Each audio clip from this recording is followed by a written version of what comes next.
नमस्कार, स्वागत है आपका ET नाउ स्वदेश पर। आप देख रहे हैं पावर ट्रेड में हूँ आपके साथ शेषा अध्वर्यु और अगले 2.5 घंटे में कई सारे दिग्गज मेहमान हमारे साथ जुड़ेंगे। आज के सत्र के लिए रणनीति, स्टॉक स्पेसिफिक आइडियाज बताएंगे, खबरों के दम पर, ब्रोकरेज रिपोर्ट्स के दम पर कौन से स्टॉक्स फोकस में रहेंगे, उस पर एक करके एक विस्तार में चर्चा करेंगे। तो बने रहिए हमारे साथ, अगले 2.5 घंटे पावर पैक्ड लाइन अप हम आपके लिए लेकर आएंगे। लेकिन सबसे पहले वो 4 बड़े ट्रिगर्स जहां पर आपको अपनी नजर रखनी चाहिए, उस पर नजर डालेंगे।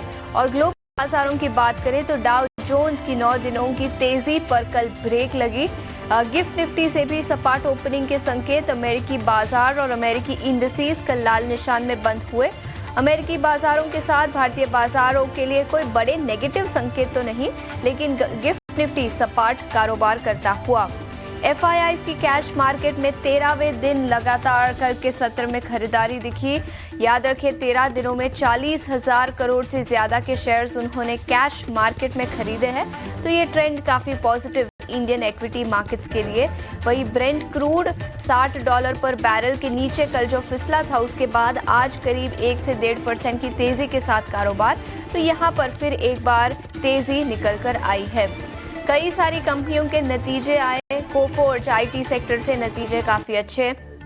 IHCL यानी इंडियन होटल्स के नतीजे अच्छे रहे।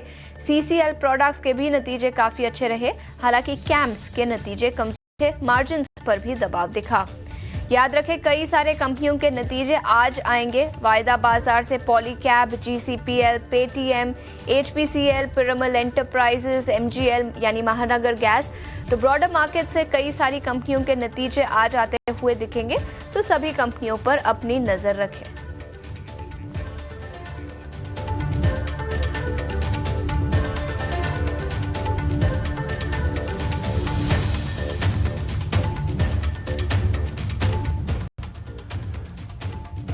तो कुछ इंपॉर्टेंट जो पॉइंट्स रहते हैं उसको हम टिपिकली विंडोज़ में डाल देते हैं और इस सारे के सारे पॉइंट्स आप विंडोज़ में देख पा रहे थे। आशीष मेरे साथ अगले 2.5 घंटे बने रहेंगे, मेहमानों को अपने साथ जोड़ेंगे और पूरी तरह से तैयारी करेंगे आज की भी। आज मंगलवार का दिन, मार्केट मंगल में दिख तो रहा है, बट कहीं ना कहीं कुछ ना कुछ डर का माहौल भी है। ये छटेगा कैसे, बाजार नए हाई की तरफ बढ़ेगा कैसे, यानी कि निफ्टी नए हाई की तरफ बढ़ेगा कैसे, इन सब पे चर्चा आज। लेकिन आशीष, आपको पहले जरा ग्लोबल मार्केट्स के बारे में बता देती हैं। ग्लोबल मार्केट्स में क्रूड और सोना, इनको भी आप जोड़ दीजिएगा। आशीष, गुड मॉर्निंग, बताइए प्लीज। Dimpy, good morning. हाँ, तो कमोडिटी मार्केट पर तो चर्चा करेंगे, लेकिन उसके पहले एशियाई बाजारों की बात करेंगे। जापान और कोरिया के बाजार तो आज बंद रहेंगे, लेकिन चीन और हांगकांग के बाजार तेजी के साथ शुरू हुए हैं, तो वहां से पॉजिटिव संकेत ही निकल कर आ रहे हैं। अमेरिकी बाजार 9 दिनों की तेजी के बाद वहां पर कल ब्रेक लगी। याद रखें, सभी सेक्टोरल इंडिसेस गिरावट के साथ बंद हुए। इनफैक्ट S&P 500 की बात करें तो आधे % से ज्यादा की गिरावट यहां पर दिखी। डाउ जोन्स और नैस्डैक भी लाल निशान में बंद होता हुआ नजर आया। कई सारे इंडिविजुअल स्टॉक स्पेसिफिक मूवर्स थे। बर्कशायर हैथवे नतीजे काफी कमजोर रहे, 5% की गिरावट के साथ बंद। उसके बाद स्केचर्स के नतीजे तो नहीं, लेकिन उन्होंने कुछ प्राइवेट कैपिटल इन्वेस्टमेंट किया, जिसके चलते 24% की तेजी इस स्टॉक पर दिखी। सभी इंडिसेस कल लाल निशान में बंद होते हुए नजर आए।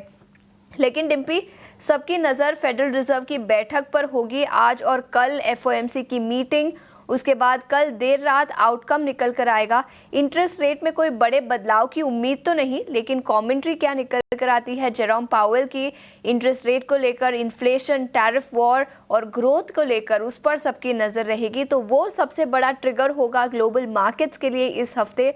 आज और कल उनकी बैठक होगी और कल देर रात उनका डिसीजन, पब्लिक अनाउंसमेंट होगी उसकी, तो उस पर सबकी नजर रहेगी। इसके अलावा यूरोपियन बाजारों की बात करते हैं। यहाँ पर भी कल के सत्र में तेजी दिखी। FTSE 1% की तेजी के साथ बंद हुआ। डैक्स और कैक में भी आधे से 1% की तेजी कल के सत्र में दिखी थी। और जैसे आपने कहा, कमोडिटी मार्केट में पिछले कुछ दिनों से काफी एक्शन है। याद रखिए, over the weekend OPEC plus ने आउटपुट बढ़ाने की बात की थी। 4,11,000 बैरल्स पर डे तक उनका आउटपुट बढ़ेगा, जून के महीने से ये इफेक्टिव होगा। सप्लाई बढ़ने की उम्मीद और इसी के चलते ब्रेंट क्रूड में भारी गिरावट दिखी। पिछले हफ्ते 8% की तेजी के साथ बंद हुआ था। कल के सत्र में भी करीब 1 से 1.5% की गिरावट दिखी थी। तो काफी सुस्ती पिछले कुछ दिनों से ऑयल मार्केट में दिखी है। हालांकि थोड़ा सा रिबाउंड आज के सत्र में दिखा है। 1 से 2% की तेजी के साथ ब्रेंट क्रूड $60 पर बैरल के ऊपर आज के सत्र में कारोबार करता हुआ तो अच्छी खासी तेजी दिखी है आज के सत्र में। लेकिन ईयर टू डेट बेसिस पर अभी भी ब्रेंट क्रूड 20% की गिरावट के साथ कारोबार कर रहा है। वही सोने की बात करें तो एफओएमसी मिनट्स से क्या कुछ निकल कर आता है, उसके चलते अनसर्टेनिटी है गोल्ड मार्केट में, जिसके चलते दूसरे दिन लगातार आज सोने में तेजी दिखी है। इनफैक्ट स्पॉट गोल्ड $3,360 पर आउंस के आसपास कारोबार करता हुआ। तो कमोडिटी मार्केट में काफी एक्शन, एशियाई बाजारों से कोई बड़ी संकेत नहीं, लेकिन एफओएमसी बैठक से क्या कुछ निकल कर आता है उस पर सबकी नजर रहेगी। और गिफ्ट निफ्टी करीब 10 अंकों की तेजी के साथ 24,560 के आसपास कारोबार करता हुआ। एफआईआईज और डीआईआईज के आंकड़ों पर एक बार नजर डाल लेते हैं। 13वें दिन लगातार कल के सत्र में एफआईआईज ने खरीदारी की। हालांकि अमाउंट छोटा सा था, केवल 500 करोड़ की खरीदारी दिखी, लेकिन फिर भी जो बाइंग स्ट्रीक है, खरीदारी की स्ट्रीक है, वो अभी भी बरकरार होती हुई नजर आई। और डीआईआईज ने करीब 2800 करोड़ के शेयर्स, छठे दिन लगातार उनकी भी खरीदारी दिखी।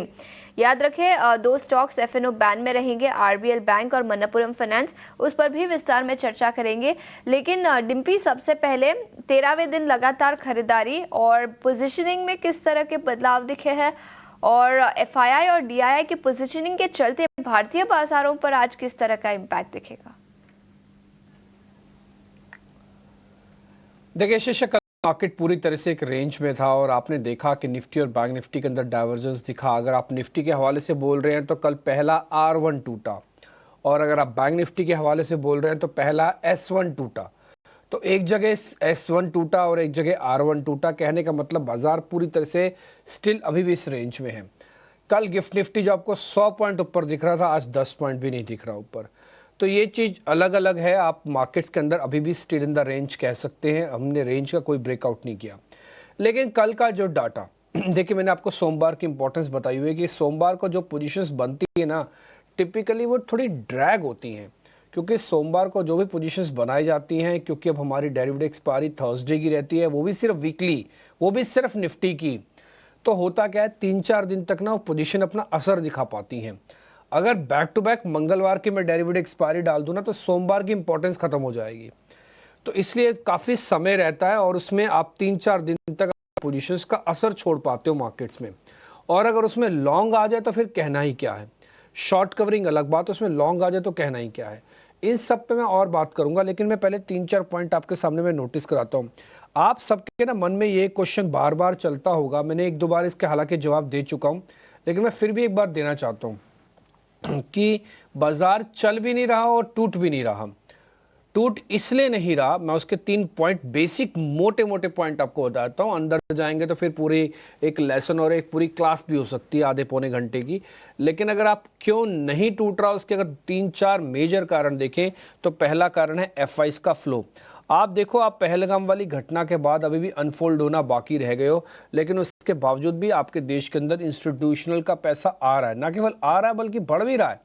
अब ये 48% लॉन्ग हो गए, आप मानिएगा 48। मेरे को भी आज जब मैंने सुबह आंकड़ा देखा, मेरे को लगा हाँ कुछ हुआ नहीं होगा, लेकिन जैसे मैंने कैलकुलेशंस की तो मेरे को दिखा तो 40% दिखा, और 48.4 है एक्चुअली में। मैं तो इसको राउंड ऑफ कर देता हूँ, इसलिए 48 बता रहा हूँ आपको मैं। तो 48% हमको दिखे एफआईज की लॉन्ग होल्डिंग्स। और आपको मैंने और 1-2 दिन पहले भी बताई थी कि रिटेल की होल्डिंग एफआईज की होल्डिंग से कम है, उनके पास सिर्फ 44% की लॉन्ग पोजीशंस पड़ी हैं। और ये तब होता है जब बाजार एक्सट्रीम तेजी या फिर बहुत स्ट्रॉन्ग हैंड्स में होता है, तब ऐसा होता है कि रिटेल के पास कम माल होगा और इंस्टीट्यूशन के पास थोड़ा ज़्यादा माल होगा। ये तब ही होता है। तो ये बात तो समझने के लिए सिर्फ एक लाइन में ही बहुत है कि एफआईज की होल्डिंग अगर रिटेल की होल्डिंग से ज़्यादा है, इसका मतलब बाजार स्ट्रॉन्ग हैंड्स में है, इसमें कोई दो राय नहीं है। दूसरा, रिटेल डीआईज की होल्डिंग 66% के आसपास है। ये पहले आपको याद होगा शीशा 79-80% तक भी पहुंच गई थी, और हमने आपको एक कहा था कि मैंने अपनी अभी की याददाश्त में मैंने इसको 80% तक जाते हुए नहीं देखा। तो मैंने कई बार DIs का थैंक यू भी किया कि उस जगह पर DIs माल जो भरा वो बहुत काम का था। FIs नदारत थे, रिटेल के पास खचाखच माल भरा हुआ था, अच्छी खबर आने पर भी मार्केट रिएक्ट नहीं करता था। उस समय DIs ने वो सारा हौसला बनाया और मार्केट के अंदर जितनी नेगेटिविटी थी उसको धीरे धीरे करके एब्जॉर्ब किया। उनको रिवॉर्ड मिलने का समय है। 24,400-500 पे आप आए हुए हो। उन्होंने जब एंट्री लेना शुरू की थी तब 22,000 का लेवल था। 2500 पॉइंट निफ्टी के कमाना उनके लिए भी बड़ी बात है आज की डेट में। तो कुछ कुछ पोजीशंस उनकी तरफ से भी सेल ऑफ हुई हैं, इसलिए 66% है। ये तो है सारे का सारा FIs का नंबर्स जो मैंने अभी आपके सामने रखा। मैं आपको ये पॉइंट बता रहा था कि क्यों बाजार नहीं गिर रहा। उसमें से सबसे बड़ा पॉइंट FIs की लगातार मार्केट के अंदर खरीदारी है। दूसरा पॉइंट, टैरिफ को लेकर अब आप बुरी खबरों का दौर नहीं देखेंगे। जो भी होगा वो अच्छा ही होगा। वो कम हो सकता है, वो ज़्यादा अच्छा हो सकता है, कम अच्छा हो सकता है, लेकिन वो होगा अच्छा। अब आप उस कंडीशन में नहीं जाएंगे जिस कंडीशन को भी आप पीछे छोड़ के आए हो। तो ये दूसरा पॉइंट है। मार्केट को टैरिफ का टी से भी अब डर नहीं लग रहा। दूसरा FIs की पोजीशंस मार्केट के अंदर आ रही हैं। तीसरा जो मेरे को सबसे अच्छा पॉइंट इस समय मार्केट का लग रहा है वो है इसके दो आंकड़े। पहला, एक तो SIP और मॉनसून वाला मैटर। देखो मॉनसून आपको बताता है कि ग्राउंड चेक की प्रॉब्लम तो नहीं है कुछ, तो वो बिल्कुल ठीक है। अब आप देखो कल भी आप FMCG के प्लेस कितने बढ़िया देख पा रहे थे। HUL, डाबर, मैरिको, ये सब के सब ऊपर थे, है ना। और दूसरा मैंने आपको बताया SIP का मामला अभी भी जारी है और अच्छे से जारी है। इसका मतलब बाजार के अंदर एक राउंड की स्ट्रांगनेस DIs के पास आती रहेगी। तो SIP और प्लस मॉनसून वाला फैक्टर, ये मैंने ग्रामीण फैक्टर को जोड़ा। ये मेरे को थर्ड फैक्टर मार्केट का काफ़ी स्ट्रांग लगता है। इंक्लूडिंग अर्निंग्स भी जोड़ देता हूं मैं, अगर आप इसको चौथा पॉइंट नहीं बताना। ये 3 पॉइंट्स ऐसे हैं जो बाजार को इस समय नीचे नहीं जाने दे रहे हैं, और 3 पॉइंट ऐसे कौन से हैं जो ऊपर नहीं जाने दे रहे हैं। उसमें से पहला पॉइंट, डेरिवेटिव एक्सपायरी के पास ओपन इंटरेस्ट का कम होना, यानी कि पोजीशंस का लाइट होना। इसकी वजह से बाजार ऊपर नहीं जा रहा है। ये पहला पॉइंट है, क्योंकि बाजार डेंस नहीं है, घना नहीं है, हल्का बाजार है। बहुत उड़ता है, जैसे उसको लगाएं तो उड़ जा रहा है, उसका फिर नीचे भी उसी स्पीड से आ रहा है। रेंज को जोर से पार नहीं कर पा रहा। आप एक सोच के देखें ना, अगर आपके हाथ में पतली सी तीली दे दूं और एक बड़ा लकड़ी का गट्ठा सा दे दूं, तो आप किससे भी ज़्यादा फोर्स होगी? ऑफकोर्स लकड़ी के गट्ठे में ज़्यादा होगी, और जिसको वो हिट करेगा वो बहुत ज़ोर से हिट करेगा और फिर उसको तोड़ भी रखता है। तो रेजिस्टेंस तोड़ने के लिए आपको घनत्व चाहिए, वो अभी नहीं है, डेंसिटी नहीं है मार्केट के अंदर। ये पहला पॉइंट है जो बाजार को थोड़ा मुश्किल कर रहा है ऊपर आने में। दूसरा पॉइंट है 18 का विक्स, ये आपको अलाउ नहीं कर रहा कि आप इस समय सारे रेजिस्टेंस को तोड़ के तोड़फोड़ मचा दें मार्केट के अंदर, क्योंकि अभी भी पहलगाम वाली स्टोरी है, कुछ और अभी भी अनफोल्ड होना बाकी है जो नेगेटिविटी के तौर पर आ रहा है। और जो तीसरा इंपॉर्टेंट पॉइंट मेरे को लग रहा है जिसकी वजह से बाजार अभी नहीं चल रहा, वो है चर्निंग का पूरी तरह से कंप्लीट होना। चर्निंग बहुत अच्छे से नहीं हो रही है, बट बहुत अच्छे से नहीं हो रही है। वन डे एपिसोड बन के खत्म हो रहा है। बैक टू बैक मार्केट के अंदर बहुत स्ट्रांग पैसा मूव नहीं करके बाजार को रेजिस्टेंस ब्रेक नहीं करवा रहा। तो ये 3 पॉइंट्स ऐसे भी थे जो कमजोर थे। तो मैंने आपके मन में जो क्वेश्चन चल रहा होता है ना टिपिकली, उसको थोड़ा शांत करने की कोशिश की है। लेकिन मैं फिर से बताता हूँ, रीजंस बहुत हो सकते हैं। ये मैंने 3 रीजंस रफ इंपॉर्टेंस के हिसाब से आपको बताए हैं, नहीं तो इसके ऊपर हम आधा घंटा आप और मैं बैठ के हम बातचीत भी कर सकते हैं और बता भी और गिन भी सकते हैं रीजंस को। बट फिर भी मैं मानता हूं इनमें अगर कोई भी चेंजेस होगा ना, तो मार्केट आपको रिएक्शन जरूर दिखाएगा। जो मैंने अभी आपको 6 पॉइंट्स आपके सामने रखे हैं। आशीष, और ये अहम जो कारण है जिसकी वजह से ये इम्पैक्ट्स डेवलप हो रहे हैं, यही जानना बेहद ज़रूरी होता है। यही हम आपके सामने रखने की कोशिश करते हैं। Result season almost pan out होता हुआ दिख रहा है। इनफैक्ट हम मिड रिजल्ट सीजन कहे जाने चाहिए, बिकॉज मेजॉरिटी कई सारे नंबर्स आते हुए दिख चुके हैं। FIs की लगातार खरीदारी के जो आंकड़े हैं वो इन इटसेल्फ और डेवलप कर रहा है। सीजनलिटी फैक्टर जिस पर नजर होनी चाहिए। तेजी के सारे ट्रिगर्स आपके सामने हमने रखे हैं और साथ ही स्ट्रैटेजी की तरफ अब आगे बढ़ेंगे। बेंचमार्क इंडिसेस की अगर बात करें, कल के सत्र में हमने देखा Nifty during the entire session शुरुआत भी बुलिश मोमेंटम के साथ ही होती रही और फिर क्लोजिंग के दरमियान भी सेटल जो है वो खरीदारी के साथ ही हुआ। हालांकि ये जरूर कहेंगे कि निफ्टी दिन भर एक रेंज में ही कामकाज कर रहा था। 24,450 के पार हमने एंटायर सेशन में निफ्टी को इन लेवल्स को लगाकर, या कह सकते हैं इन लेवल्स को इंटैक्ट रखते हुए देखा। लेकिन यहां से अगर आप देखेंगे इंडेक्स पर चार्ट्स की तस्वीर, अगर आप देखेंगे एक रेंज में, उसी रेंज में खरीदारी के साथ हमने ट्रेड्स देखे। हालांकि कई सारे सेक्टर सेक्टर्स थे, कई सारे स्टॉक्स थे जो कि अच्छा खासा मोमेंटम दिखा रहे थे। निफ्टी 50 के कई सारे स्टॉक्स थे जहां पर अच्छी खरीदारी के बीच कामकाज देखने को मिल रहा था। लेकिन टेक्निकली अगर देखेंगे, निफ्टी ने ड्यूरिंग द एंटायर सेशन एक ग्रीन कैंडल फॉर्म की और उस कैंडल फॉर्म्ड को बचा कर रखा, और इसी का विपरीत एक एक्शन जो है निफ्टी पर देखने को मिला।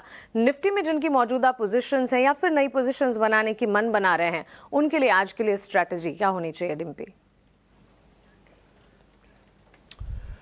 देखिए, निफ्टी के अंदर दो रेजिस्टेंस थे। हमने R1 और आपको R2 नोटिस करवाया था। R1 था आपका 24,400 और दूसरा R2 था 24,500। कल अगर आप वैसे देखेंगे ओवरऑल मार्केट्स को अपने दोनों आंखें खोल के, हाँ, ये वाला और ये वाला भी, तो आपको निफ्टी और बैंक निफ्टी दोनों आंखों में डालिएगा, तो एक आंख आपकी ये कहती है कि हमने R1 को ब्रेक किया तो एथिकली हमको चलना चाहिए, लेकिन दूसरी आंख ये कहती है कि आपने बैंक निफ्टी का S1 भी ब्रेक किया है, सपोर्ट नंबर 1 भी ब्रेक किया है, तो आपको नहीं चलना चाहिए। इसी कश्मकश के बीच में कल मार्केट ने पूरा समय निकाल दिया। मैं आपको 2 पॉइंट्स और क्लियर कर देता हूँ। पहला, निफ्टी के अंदर फ्रेश लॉन्ग पोजीशंस बनी है, ये इस पूरे पिरामिड का सबसे ऊपर की पॉइंट होता है, और बैंक निफ्टी में अनवाइंडिंग बना है, ये उस पिरामिड का, F&O के पिरामिड का सबसे नीचे का पॉइंट होता है। तो आप सबसे ऊपर और सबसे नीचे की पोजीशंस को बना के गए हैं, कहीं कोई कहीं शॉर्ट्स नहीं था, कहीं पे कवरिंग नहीं थी। मैं वापस निफ्टी पे आ जाता हूँ ये बताने के लिए कि इस समय की सिचुएशन कैसे चल रही है।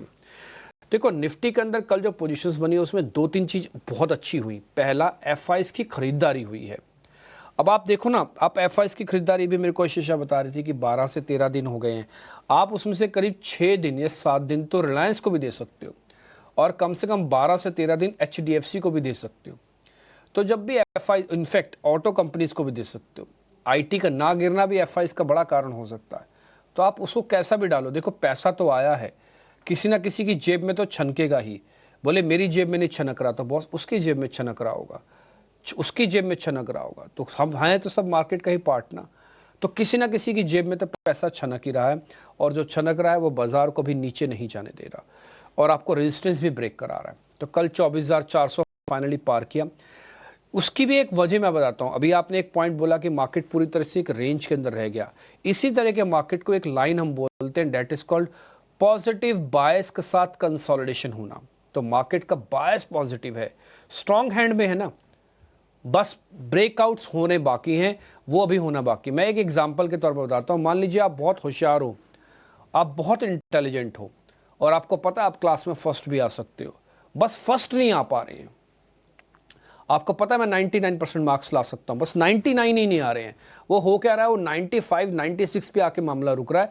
2% का मामला कहीं ना कहीं कुछ ना कुछ बिगड़ जा रहा है। आप सोचोगे मैं इतनी मेहनत कर रहा हूं, मेरे पास पोटेंशियल भी है, सामने वाला भी जानता है आपके पास पोटेंशियल है, फिर भी 99% मार्क्स नहीं आ रहे। इसका मतलब कुछ ना कुछ कमी कहीं ना कहीं छूट रही है। हो सकता है अपनी आंखों से ना दिख रही हो, आपको समय अनुसार बाद में दिख जाए। तो यही आप ऐसा आप मार्केट को समझ के लिए कि मार्केट में बहुत दम है, बहुत स्ट्रॉन्ग हैंड्स में मार्केट है। ऐसा रेयर देखने को मिलता है जब आपका 18 का विक्स हो, आप एक सो कोल्ड, मैं ये तो नहीं बोलूंगा युद्ध में हो आप, लेकिन हाँ एक सो कोल्ड अभी एक ऐसी चीज पे खड़े हो जहां पे आपको जियोपॉलिटिकल टेंशन निजी तौर पर आपकी होके बनी हुई है, किसी और की नहीं है। मैं इजराइल और फिलिस्तीन की बात ही नहीं कर रहा, ये इंडिया और पाकिस्तान की बात कर रहा हूँ, और हम इंडिया में रहते हैं, तो वो भी अनफोल्ड होना बाकी है ना। इसलिए भी 18 का विक्स अभी भी ऊपर खड़ा हुआ है, जबकि बाजार कहां से कहां चल के आ गया, आपका रेजिस्टेंस ब्रेक कर रहा है बट विक्स को नहीं तोड़ रहा। तो ये पॉइंट क्लियर है कि मार्केट में आपको पैसा तो बना के रखना पड़ेगा, लेकिन ज़्यादा भी नहीं बनाना। तो आपको मैं रणनीति की तरह बताता हूँ, आपके पास अगर पोजीशंस है तो होल्ड करो। हमने देखो कल भी आपको S1 और S2 दिए थे। S1 था आपका 24,200 और S2 था आपका 24,000। क्योंकि मार्केट ने R1 24,400 को पार किया हुआ है, इसलिए मैं इस सपोर्ट को एक नॉच ऊपर कर देता हूं। अब मैंने 200 के साथ में 300 भी जोड़ दिया और मैंने 24,000 सिस्टम से हटा दिया। तो पहला नीचे जाने के लिए 300 और 200 दोनों की लक्ष्मण रेखा को पार करना पड़ेगा, तभी अब आप 24,000 के दर्शन कर पाओगे, नहीं तो नहीं ही होंगे। यह पहला पॉइंट। ऊपर आते समय 24,500 अभी भी रेजिस्टेंस एरिया है, फिर 650 का भी रेजिस्टेंस एरिया है। क्योंकि ये इसलिए रेजिस्टेंस है क्योंकि इसने अभी ऑल टाइम हाई नहीं लगाया निफ्टी का। करना क्या है सर? करना आपको यह है कि कोई डिप मिल जाए तो बेहतर बात है, डिप ना मिले तो आपने जो पोजीशंस ले रखी हैं उसको कंटिन्यू करना और ट्रेलिंग स्टॉप लॉस बनाए रखना। जिनके पास पोजीशंस नहीं है उनको मैंडेटरी डिप की वेट करनी चाहिए। बोले नहीं सर आप डिप के चक्कर में, हमें तो मिल ही नहीं रहा, 8 दिन हो गए डिप। सच बात है, आपको 8 दिन से डिप नहीं मिल रहा, लेकिन ये बात भी उतनी सच है कि प्रिंसिपल के अगेंस्ट होकर अगर आप काम करोगे तो आपके पैसे बंद तो जाएंगे, लेकिन वो प्रिंसिपल के अगेंस्ट होंगे, आपको भटका देंगे आपके रास्ते से। अपने प्रिंसिपल से ना बदलो। 10 में से 6 बार आपको प्रिंसिपल अगर आप तोड़ देते हो अपना, तो आप फिर आपका ढहना तय है मार्केट के अंदर, आज नहीं तो कल ढह आप। ठीक, तो अपने प्रिंसिपल को बनाए रखो कि भाई मेरे को कंफर्ट जोन चाहिए, और आपका कंफर्ट जोन शुरू होता है 24,300 और 200 के आसपास। या तो वहां की वेट कर लो या फिर 24,500 की वेट कर लो। तो नए वालों के लिए थोड़ी कश्मकश है, थोड़ी प्रॉब्लम है। चलो मैं वैसे ही आपको बोल दूं, अगर मैं आपको पैसे दे दूं आज की डेट में 10 लाख रुपए, लगा सकोगे क्या मार्केट के अंदर? लगेगा ही नहीं आपसे बॉस। आपसे 4-5 लाख रुपए से ज़्यादा इंडेक्स में आप लगा ही नहीं पाओगे। और एक लास्ट पार्ट कंप्लीट कर देता हूं, मार्केट में कई बार ऐसे मौके होते हैं जब इंडेक्स से बहुत बड़ा पैसा नहीं बनेगा। अभी वही दिन चल रहे हैं। ये कल के 115 पॉइंट को ना देखिएगा, कोई बड़ी बात नहीं, आज वापस 115 पॉइंट देने भी पड़ जाएं मार्केट के अंदर, क्योंकि अभी हमने 500 पार नहीं किया है। तो थोड़ा सावधानी के साथ सचेत रह के काम कीजिए, वॉल्यूम को कम रखिए। ऑप्शंस ट्रेडर्स वाले अगर बहुत सचेत हैं तो फिर ठीक है, अदरवाइज वो ऑप्शनल ट्रेडर प्रोफेशनल नहीं है तो ना आना मार्केट के अंदर। मेरे पास 8 मई का डाटा नहीं है जो मैं आपको दिखा पाता हूं। अगर आप उसको कल चेक करोगे, मैंने अपनी शीट में बना के अपने टीम को भेजा है, उसमें 24,400 की कॉल और पुट जो एट द जहां पर आप खड़े हो, उस दोनों की कॉल और पुट दोनों के अंदर से पैसे गए हैं कल। और आप कहने को क्या है कि हमने 115 पॉइंट ऊपर बंद किया है, ऑप्शंस वालों को कुछ भी नहीं मिला। कहने का यही पॉइंट्स है, आपको ये ना थोड़ी बारीकी से देखना पड़ेगा। और मैंने आपको ऑलरेडी जो सुबह पहले 3 पॉइंट गिनवाए बढ़ने के और गिरने के, वो जस्ट के तस फंस से गए हैं ऐसे। जब तक कोई चेंज नहीं होगा, ये मार्केट का बड़ा मूव मार्केट के अंदर नहीं आएगा, इसलिए वेट करो। कई बार धैर्य आपको जिता देता है। ठीक है, तो ये मैंने निफ्टी के रफ सारे पॉइंट्स आपको बता दिए, कैसे काम करना है ये भी बता दिया। ठीक है, तो ये निफ्टी की स्ट्रैटेजी है। लेकिन इसके अलावा जैसे हमने सुबह भी हाईलाइट किया था, बैंक निफ्टी में कल के सत्र में काफ़ी डाइवर्जेंस दिखा। इनफैक्ट निफ्टी बैंक कल के सत्र में गिरावट के साथ बंद होता हुआ नजर आया और काफ़ी बड़ा अंडर परफॉर्मर भी रहा। कोटक महिंद्रा बैंक और एसबीआई के नतीजे आए थे, उसके बाद स्टॉक में नेगेटिव रिएक्शन दिखा। इनफैक्ट कोटक महिंद्रा बैंक 5% की गिरावट के साथ निफ्टी बैंकिंग इंडेक्स के बड़े लूजर्स में शामिल था, जिसके चलते कमजोरी, और एसबीआई भी नतीजों के बाद गिरावट के साथ ही बंद हुआ। बैंकिंग सेक्टर और निफ्टी बैंक इंडेक्स पर आज किस तरह की डिम्पी रणनीति बनानी चाहिए? देखिए, जैसे आशीषा पहले थोड़ी देर पहले हम निफ्टी के बारे में जिक्र कर रहे थे, ऐसे मैं बैंक निफ्टी बोलूँगा। बैंक निफ्टी वीक नहीं है, ऐसा नहीं कि कल ये गिरा है और निफ्टी के अगेंस्ट में आके रेड में खड़ा था, ये वीक है। ये वीक नहीं है, ये अपनी मजबूत ज़मीन को ढूंढ रहा है और कुछ भी नहीं है। ये उस जगह पर आके खड़ा हुआ है जहाँ पे ज़मीन थोड़ी सी दलदली सी है। तो होता क्या, आपके पाँव धसेंगे अगर आप ज़्यादा वजन डालोगे। ज़्यादा वजन किस चीज़ का? ये उम्मीदों का वजन है, ये पैसा कमाने की इच्छा का वजन है। जैसे आप डालोगे आपका पाँव धसने लगेगा, लेकिन ये उम्मीदें हटा दोगे तो पाँव नहीं धसेगा। तो मार्केट को क्या है ना, बैंक निफ्टी थोड़ी दलदली ज़मीन से एक स्ट्रांग और ठोस ज़मीन को ढूंढने की कोशिश कर रहा है। ये ठोस ज़मीन कौन सी है? जैसे मैंने आपको लास्ट टाइम भी बताया, हमारी कैलकुलेशन सारी ये कहती है कि 54,000 के ऊपर बैंक निफ्टी को अप्रैल में नहीं जाना चाहिए था, लेकिन वो गया। उसने 1200-1300 पॉइंट ज़्यादा जोड़े और वो जोड़ने के बाद वो 55,400-500 के रेंज में आके अब वो रुक सा गया था। तो कल मार्केट ने थोड़े पॉइंट दिए हैं उसमें से और वो 55,000 के नीचे जाके बंद हुआ है। यानी वो उसको ग्रेविटेशनल फोर्स खींच रही है अपनी तरफ कि बॉस आपकी ठोस ज़मीन 54,500-54,000 के आसपास है, वहाँ आ जाओ। तो हो सकता है बैंक निफ्टी वहाँ भी चला जाए, लेकिन इसका मतलब ये नहीं कि बैंक निफ्टी कमज़ोर है। इसका मतलब यह है कि बैंक निफ्टी सही हो रहा है। जो थोड़ा ओवर शूट हो गया था, उसको थोड़ा सा मैनेज कर रहा है।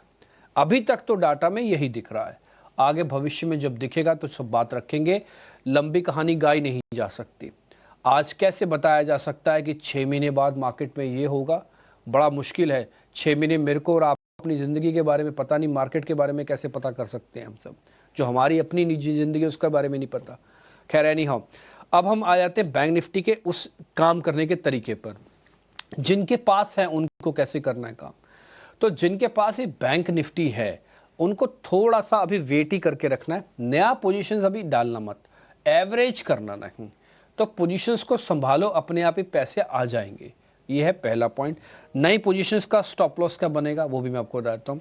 देखो 54,000 के आसपास 55,000 तोड़ने के बाद 54,800 इसका पहला रेजिस्टेंस था, सॉरी पहला सपोर्ट था इसका। उसके बाद ब्रेक करेगा तो कम से कम 500 पॉइंट की पनिशमेंट मिलेगी इसको, तो फिर ये 54,300 तक भी जा सकता है। तो आप इसको 54,300 तक अपने माइंड में रखना जब पोजीशनल ट्रेड हो। छोटा मोटा स्विंग का ट्रेड लेना हो तो 54,800 के जितना निकट ले पाओ उतना लेना। कल भी आया था, ये कल भी 54,800 आया हुआ है, ठीक है जी। 786 का इसने करीब करीब लो बनाया था, याद है मेरे को। अब आते हैं रेजिस्टेंस पे, कहाँ पे रुकेगा? 55,300 और 55,500 800 की रेंज एक रेजिस्टेंस वाली रेंज है। ये तो उन लोगों के लिए जिन्होंने अभी तक ट्रेड नहीं लिया, लेकिन जिन्होंने ले रखा है उनको तो सिर्फ एक स्टॉप लॉस लगाना है अपना, या तो अपना माल स्टॉप लॉस से कटवा देना 54,800 से, नहीं तो फिर बने रहना। अगर आपको लग रहा है कि नहीं हमने बहुत पैसा कमाया सर बैंक निफ्टी में, कोई दिक्कत नहीं, आप हमको 200 पॉइंट का स्टॉप लॉस मत दो, डीप स्टॉप लॉस दो, तो डीप स्टॉप लॉस में आपको 54,300 का दे देते हैं, ठीक है जी। तो ये रफ काम करने का तरीका। ऑप्शंस वाले इसमें भी सावधान रहना, ठीक है। ऑप्शंस वालों को तो प्रोफेशनली थोड़ी पढ़ाई करके आना चाहिए। मैं बताता हूँ ऑप्शंस के अंदर ना, देखो रेगुलेटर्स ने भी काफ़ी काम किया है ऑप्शंस को मैनेज करने का, लेकिन फिर भी ऑप्शंस का मतलब ये नहीं है कि वो सस्ती और टिकाऊ है, कोई भी काम कर ले। उसके लिए हायर स्टडीज़ की रिक्वायरमेंट है और बहुत ही प्रोफेशनल बैक टेस्टेड फॉर्मूलेज, और मैं बोलूँगा एक किस्से आपको उसका ना पायलट प्रोजेक्ट पहले करके आना पड़ेगा। बड़े बड़े महारथी भी ऑप्शंस के अंदर डिग जाते हैं। हम जैसे लोग जो रोज इंडेक्स को देखते हैं, कई बार हमारे भी अप्रोच से बाहर होता है ऑप्शंस में काम करना। तो ऑप्शंस हैं अच्छी चीज़, बट वो प्रोफेशनल्स के लिए, बस और कुछ नहीं कहना था। ये सारे पॉइंट्स हो गए। अच्छा, विक्स वगैरह बता दिया मैंने आपको, पीसीआर बता दिया, सब कुछ फेयर है, और एज सच और तो कुछ बचा नहीं बताने के लिए। हाँ, बस सब कुछ बता दिया मैंने आपको जो मैं, और जो कुछ रह जाएगा तो फिर आगे उसके बारे में जिक्र करेंगे। रचना वैद्य आज के हमारे मेहमान हैं, और उनसे ज़रा पूछते हैं कि निफ्टी और बैंक निफ्टी में कैसे काम किया जाए। रचना मैम नमस्ते, शुक्रिया, थैंक यू वेरी मच, आपने आज हमारे लिए समय निकाला। एक बार आपका इंडेक्स पे कॉल। ये बात सच है कि हम काफ़ी स्ट्रांग हैं, लेकिन ये बात सच है कि 10 दिन लग रहे हैं, हम 24,400 500 नहीं कर पा रहे हैं पार। जी, गुड मॉर्निंग। एंड यस, ये बात सही है कि मार्केट थोड़ा कंसोलिडेशन जोन में है थोड़े दिनों से। एंड 24,300 जिस लेवल की आप अभी भी बात कर रहे थे, उसी लेवल को एज अ सपोर्ट हम भी देख रहे थे काफी सारे दिनों से। एंड अपसाइड पे निफ्टी फ्यूचर्स के लेवल्स की बात हो रही है, अपसाइड पे 24,500 550 के आसपास का जो जोन है, that was a strong resistance. Now कुछ भी कहे, लेकिन कल हमने उस जोन के ऊपर क्लोज करने की कोशिश तो करी है ऑन निफ्टी फ्यूचर्स। 24,550 के आसपास हम बंद हुए हैं, which is quite a decent sign. जिस हिसाब से जियोपॉलिटिकल डेवलपमेंट्स हो रहे हैं उसको देखते हुए ये काफी स्ट्रेंथ दिखाई है मार्केट ने। तो हम अब 24,550 के ऊपर अगर आज के दिन में भी रहने लग गए, if we sustain this level, resistance को टेक आउट करना अगर होल्ड कर जाता है, तो उससे एक नया स्पेस ओपन अप होता है 24,800 की तरफ। तो ये रेजिस्टेंस के टेक आउट होते ही 24,800 की तरफ जाने के लिए निफ्टी फ्यूचर्स रेडी होने चाहिए। This is as per the charts. और उस केस में हम सपोर्ट को अब 100 पॉइंट ऊपर लेके जाएंगे, 100-125 पॉइंट ऊपर लेके जाएंगे। और 24,300 के जो निफ्टी फ्यूचर्स की सपोर्ट कल तक हम बात कर रहे थे, आज उसको थोड़ा सा ऊपर ले जाके 24,450 तक ले जाएंगे निफ्टी फ्यूचर्स के सपोर्ट को। जब तक 24,450 होल्ड करता है, तब तक गुड अमाउंट ऑफ चांसेस कि हम 24,700-800 की तरफ जाने के लिए निकल पड़ सकते हैं। ये सारी थ्योरी तब तक वैलिड है जब तक बॉर्डर से कोई एडवर्स न्यूज नहीं आती।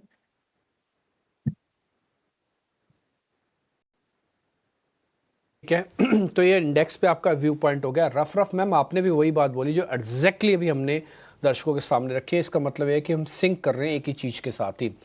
रचना मैम, आपके ट्रेड कौन से हैं? जी, जो आज के लिए मैं आपकी तरफ से जो ट्रेड्स देना चाहूंगी, उसमें एक हो सकता है अपोलो हॉस्पिटल, जिसके फ्यूचर्स पे हम एक लॉन्ग पोजीशन बनाने की कोशिश करेंगे।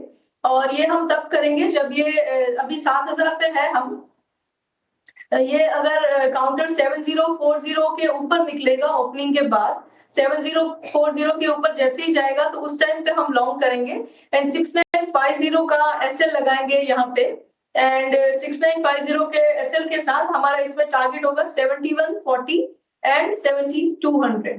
तो ये हो गई हमारी एक कॉल और दूसरी कॉल हमारी जो रहेगी that would probably be in the futures of BEL, Bharat electronics की बात हो रही है। तो यहाँ पे हम 317 पे है, अगर यहाँ पे 315 का लेवल होल्ड कर जाएगा तो यहाँ पे हमारा टारगेट होगा 322।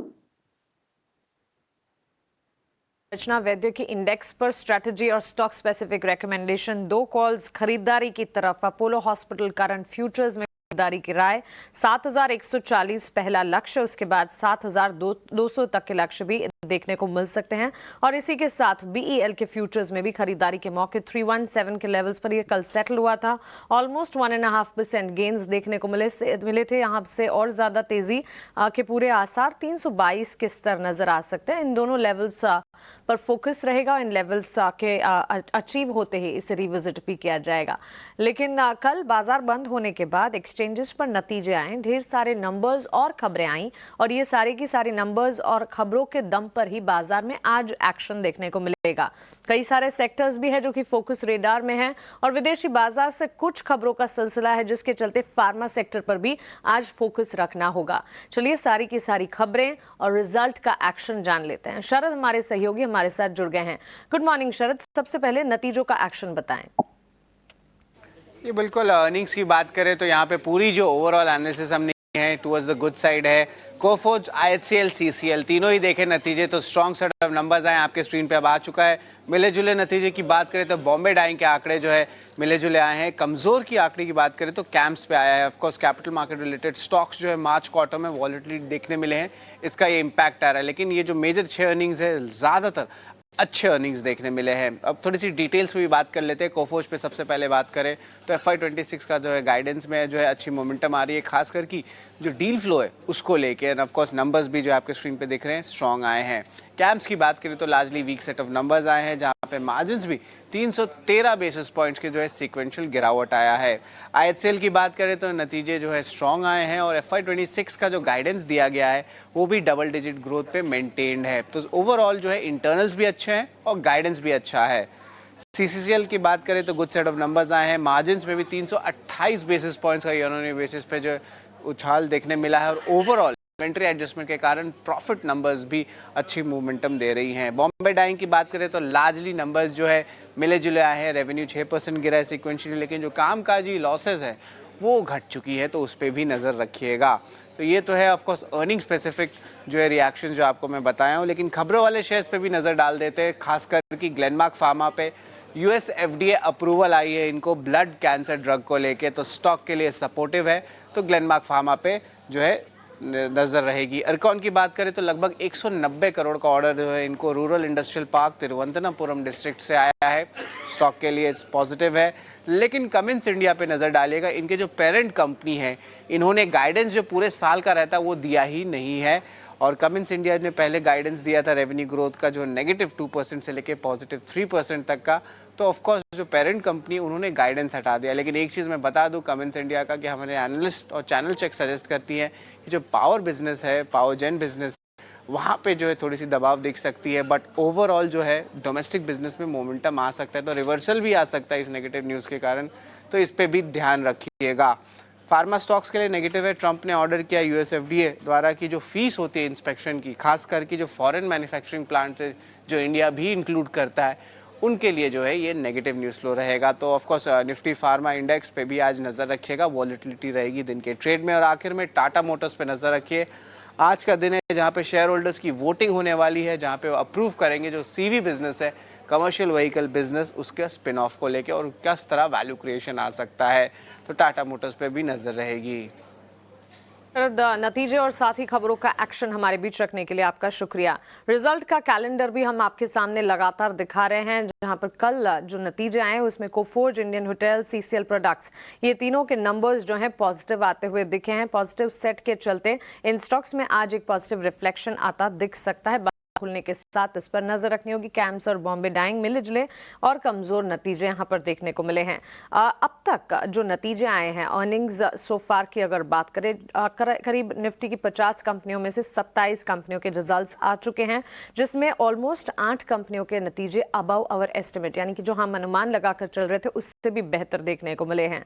Inline set of numbers almost 12 कंपनियों के रहे हैं, वहीं मिक्स यानी कि मिले जुले नतीजे जो हैं ऑलमोस्ट 2 कंपनियों के। तो इसी से अनुमान लगाकर चल सकते कि मिला जुला result season towards positive side. Nifty की कई कंपनियां हैं, बैंक्स हो चाहे आईटी सेक्टर से जुड़ी कंपनियां, जिसके नतीजे अच्छे भी आए हैं।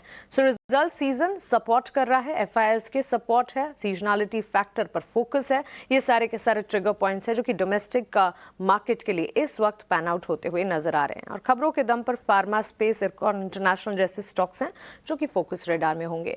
चलिए क्विकली ये सारे के सारे खबरें और नतीजे जो हैं उस पर टेक्निकल एनालिसिस सिलसिला शुरू करते हैं। और सबसे पहले कोफोर्ज और साथ ही इंडियन होटल्स को पुल अप करना चाहिए। दोनों के नतीजे आते हुए दिखे, दोनों के नंबर्स पॉजिटिव है और कल इन दोनों स्टॉक्स में मोमेंटम के साथ कामकाज देखने को मिला। इंडियन होटल्स की अगर बात करें, रेवेन्यू के फ्रंट पर ऑलमोस्ट 27% के गेन्स नजर आए। कंपनी के मार्जिन्स जो हैं 34% टू 36%, यानी कि ऑलमोस्ट 70 बेसिस पॉइंट्स का अपमूव सालाना आधार पर देखने को मिला। और मुनाफे के फ्रंट पर करीब 18% वहां पर भी बढ़ता हुआ दिखा। रचना जी गुड मॉर्निंग। दोनों स्टॉक्स में कल एक्शन था, नतीजों से ठीक पहले भी मोमेंटम के साथ कामकाज कर रहे थे और अब पॉजिटिव सेट ऑफ नंबर्स। आज के लिए टेक्निकली कौन से लेवल्स इंपॉर्टेंट नजर आते हैं आपको? ये दोनों काउंटर्स वैसे भी बड़े पॉपुलर है एज ट्रेडिंग नेम्स आल्सो, और इनमें प्राइस एक्शन बहुत फ्रीक्वेंटली दिखती रहती है और स्ट्रॉन्ग नंबर्स आना अच्छी बात है इन कंपनीज की तरफ से। यहाँ पे हम इंटरनेट हिसाब से अगर चेक करें, इंडियन होटल्स में अगर ये काउंटर 800-805 के ऊपर शुरुआती 15 मिनट में दिख जाता है, which is a good chance कि दिख जाएगा सीइंग द नंबर्स, तो इन that case good amount of chances की 820-825 की तरफ जाने के लिए निकल पड़ेगा। एंड आने वाले 2 से 4 दिन में हम 825 का नंबर, इवन 830 तक के नंबर्स देखने की उम्मीद कर सकते हैं। 2 to 4 डेज का टाइम जरूर देना चाहिए और यहाँ पे पॉजिटिविटी बन सकती है 805 के ऊपर। जब ये काउंटर प्रोबेबली गैप के साथ अगर खुलेगा तो एवरेजेस वगैरह जो अभी फेवर में नहीं है वो भी शायद फेवर में आ जाएंगी, ऐसे चांसेस बनेंगे। तो पॉजिटिव रुझान रखना चाहिए इस काउंटर पे for the extreme short term. And long term के लिए भी this is one of the counters जहाँ पे सिचुएशन अच्छी है चार्ट्स पे, तो उसके लिए भी कंसिडर करने में कोई बुराई नहीं है।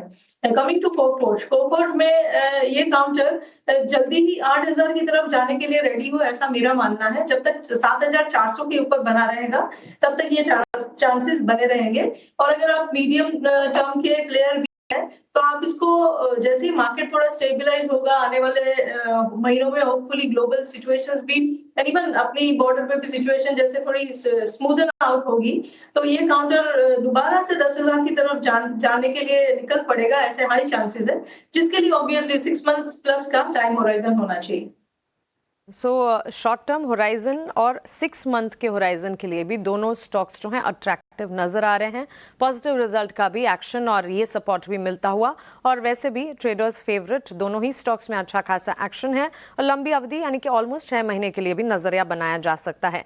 इरकॉन इंटरनेशनल पर भी नजर होनी चाहिए। कल ऑलमोस्ट 4% के गेंस के साथ 4% की मजबूती के साथ स्टॉक में क्लोजिंग देखने को मिली थी और आज एक ऑर्डर विन के चलते ये स्टॉक फोकस रेडार पर होगा। तिरुवनंतपुरम में कंपनी को इंडस्ट्रियल पार्क बनाने के लिए एक ऑर्डर मिला है और ये ऑर्डर जो है 187 करोड़ का है। 4% के गेंस के साथ रचना जी ऑलमोस्ट 158-159 के लेवल्स पर इरकॉन इंटरनेशनल का स्टॉक कल सेटल हुआ था। अब एक एग्जिस्टिंग पोजीशन जिन्होंने बनाई है उनके लिए और ऑफ कोर्स नई पोजीशन के लिए तो काफी चला है स्टॉक, लेकिन फिर भी लेवल्स क्या होने चाहिए वॉच आउट करने के लिए?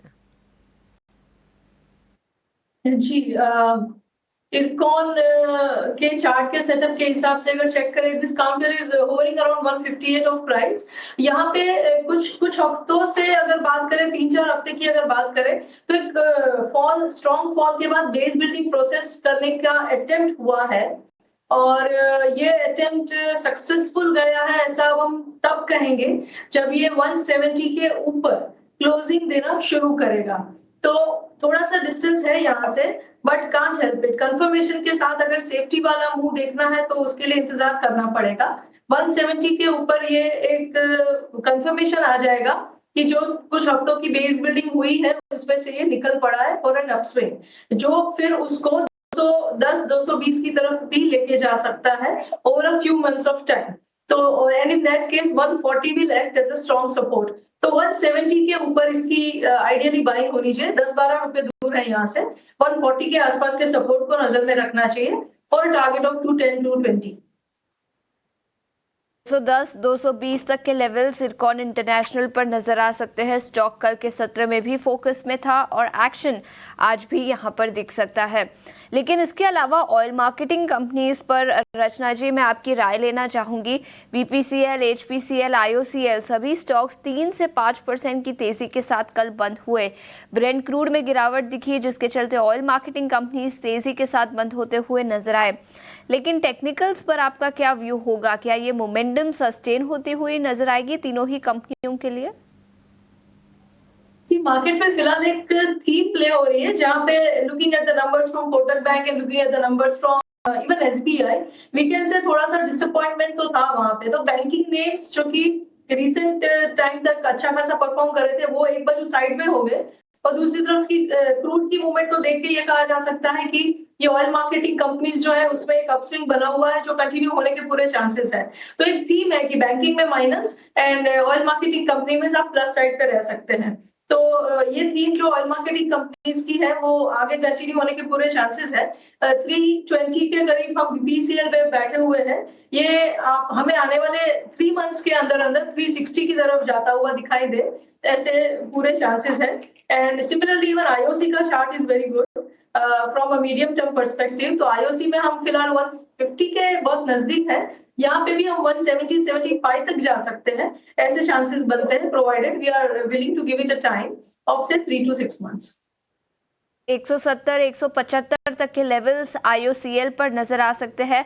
थोड़ा टाइम शॉर्ट टर्म का नजरिया नहीं, 3 से 6 महीने में ये नजरिया दिखेगा और ऑयल मार्केटिंग कंपनीज पर काफी पॉजिटिव आउटलुक आता हुआ। लेकिन कई सारी ब्रोकरेज रिपोर्ट्स नतीजों के दम पर आज सुबह निकल कर आई है। कहां पर बड़े अपग्रेड्स और डाउनग्रेड्स दिखे हैं, ये बताने के लिए अब हमारे साथ वरुण जुड़ चुके हैं। Varun, good morning. M&M, IHCL, कई सारी कंपनियों के नतीजे आए, ब्रोकरेज हाउसेस का क्या कहना है? डेफिनेटली देखिए, कई सारे कंपनियों के नतीजे आए, भले वो एमएनएम हो जो कल मार्केट आवर्स में आए थे अच्छे थे, इंडियन होटल्स हो, कोफोज हो। लेकिन इंटरेस्टिंग ये है कि ज़्यादातर अगर आप रिपोर्ट्स देखेंगे तो कहीं भी कोई बहुत बड़े बदलाव जो है वो टारगेट्स में नहीं किए गए हैं। अब एमएनएम को देखिए, नुवामा की रिपोर्ट है, खरीदारी की सलाह है। इन्होंने प्राइस टारगेट जो है 3700 का रखा है। इनका कहना है कि जो नतीजे थे कंपनी के काफ़ी बेहतर है और आगे चल के अर्निंग्स में अगर आप देखेंगे तो 15 से 18% के आसपास रेवेन्यू और पैट में FY25 से 27 में आपको ग्रोथ देखने मिल सकती है। वहीं मोतीलाल ओसवाल भी खरीदारी की सलाह दे रहा है। 3482 के प्राइस टारगेट जो है वो ये दे रहा है। कहना है कि जो नतीजे थे Q4 के वो अनुमान से काफ़ी बेहतर थे और आगे चल के इंडस्ट्री को आउट परफॉर्म करने की पूरी दमखम रखता है एमएनएम। और इन्होंने अपने एस्टिमेट जो है उनमें 4 से 6% के आसपास का बदलाव किया है FY26 और FY27 के लिए। अब इंडियन होटल्स की बात करते हैं। मोतीलाल ओसवाल खरीदारी की सलाह दे रहा है, 940 के प्राइस टारगेट दे रहा है। ये कह रहे हैं कि FY25 तो कंपनी का अच्छे नोट पे एंड हुआ है, लेकिन FY26 के लिए कंपनी जो गाइडेंस दे रही है वो काफ़ी अच्छा है और मीडियम टर्म में कंपनी का जो मोमेंटम है वो कंटिन्यू रहेगा, ये इनका कहना है। एंटिक होल्ड की सलाह दे रहा है, 750 के प्राइस टारगेट है। इनका कहना है कि क्वार्टर डिसेंट रहा है और डबल डिजिट ग्रोथ का आउटलुक जो है वो इस कंपनी ने मेंटेन किया है, ये इनको काफ़ी पसंद आता है। अगला बात करते हैं कोफोज की, तो यहाँ पे नुआमा खरीदारी की सलाह है। हालांकि इन्होंने अपना प्राइस टारगेट जो है वो थोड़ा काटा है, 9600 से काट के 400 का, माफ़ कीजिएगा, इन्होंने अपना प्राइस टारगेट कर दिया, यानी कि 200 रुपये की कटौती की है। लेकिन कह रहे हैं कि ब्रॉड बेस ग्रोथ जो है वो यहाँ पे देखने मिली है। डील विंस जो है वो काफ़ी अच्छी है और मैनेजमेंट ने कहा है कि FY26 में ग्रोथ अच्छी रहेगी, मार्जिन अपटेक देखने मिलेगा। तो ये कह रहे हैं कि सॉलिड फाउंडेशन जो है इस साल कंपनी ने FY26 के लिए रखा है। हालांकि उसके बावजूद इन्होंने अपने जो एस्टिमेट्स है उनमें थोड़े बहुत कटौती की है। डिसइन्वेस्टमेंट इम्पैक्ट और अदर इनकम जो है वो थोड़ी कम रहेगी, इसके लिए बाकी कोर बिजनेस जो है वो अच्छा रहने वाला है। मोतीलाल ओसवाल खरीदारी की सलाह दे रहे हैं कोफोज पे। इनका टारगेट जो है वो 11000 का है और एंटिक की भी एक रिपोर्ट आई है कोफोज पे, ये खरीदारी की सलाह दे रहे हैं 9650 के प्राइस टारगेट के साथ। तो मोटा मोटी अगर आप देखेंगे तो तीनों नतीजे, यानी कि एमएनएम तो कल हमने देख लिया, इसके अलावा इंडियन होटल्स और कोफोज जो है वो भी ब्रोकरेज हाउस को अच्छे ही लग रहे हैं। बिल्कुल, तो कई सारी ब्रोकरेज रिपोर्ट्स नतीजों के दम पर निकल कर आई है। वरुण, शुक्रिया पूरी डिटेल्स के साथ हमारे साथ जुड़ने के लिए। ऑटो सेक्टर पर नजर डालते हैं। ब्रोकरेज हाउसेस की तो हमने बात की, एमएनएम पर रिपोर्ट्स आए कल, ड्यूरिंग मार्केट नतीजे आए थे और मार्जिन्स काफ़ी अच्छे रहे हैं। इस तिमाही में 14.9% पर एमएनएम में अपने मार्जिन्स रिपोर्ट किए हैं, अनुमान से काफ़ी बेहतर, और मैनेजमेंट का कहना है कि सस्टेनेबल रहेंगे ये मार्जिन्स। और कल के सत्र में 3% की तेज़ी के साथ कल स्टॉक बंद भी होता हुआ नजर आया था। और एमएनएम के अलावा मदरसन सुमी में भी करीब 5% की तेज़ी दिखी थी। लेकिन एमएनएम के मैनेजमेंट का क्या कहना है उनके आउटलुक पर, उस पर एक बार नज़र डालते हैं। और चौथी तिमाही के नतीजे काफ़ी अच्छे रहे और नतीजों के बाद आउटलुक पर महिंद्रा ग्रुप के ग्रुप सीएफओ अमरज्योति बरुआ से हमारी खास बातचीत हुई। आइए आपको सुनाते हैं उनका क्या कहना है कंपनी के आउटलुक पर।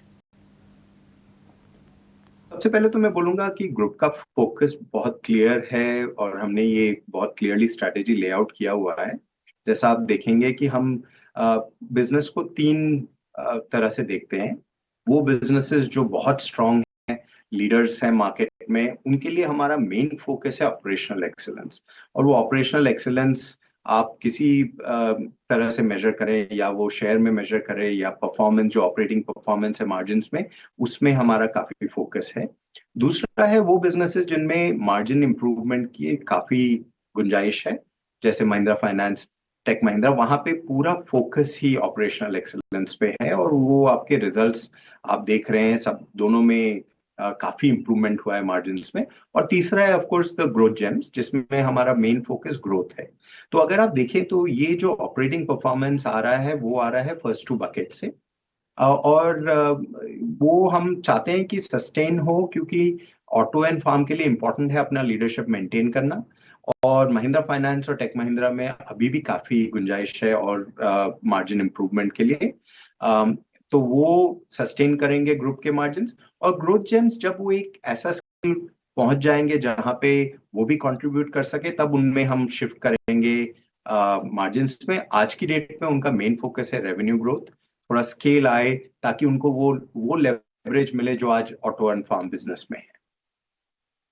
ने आपने बिल्कुल ठीक पकड़ा है, ये ईवी के कारण है।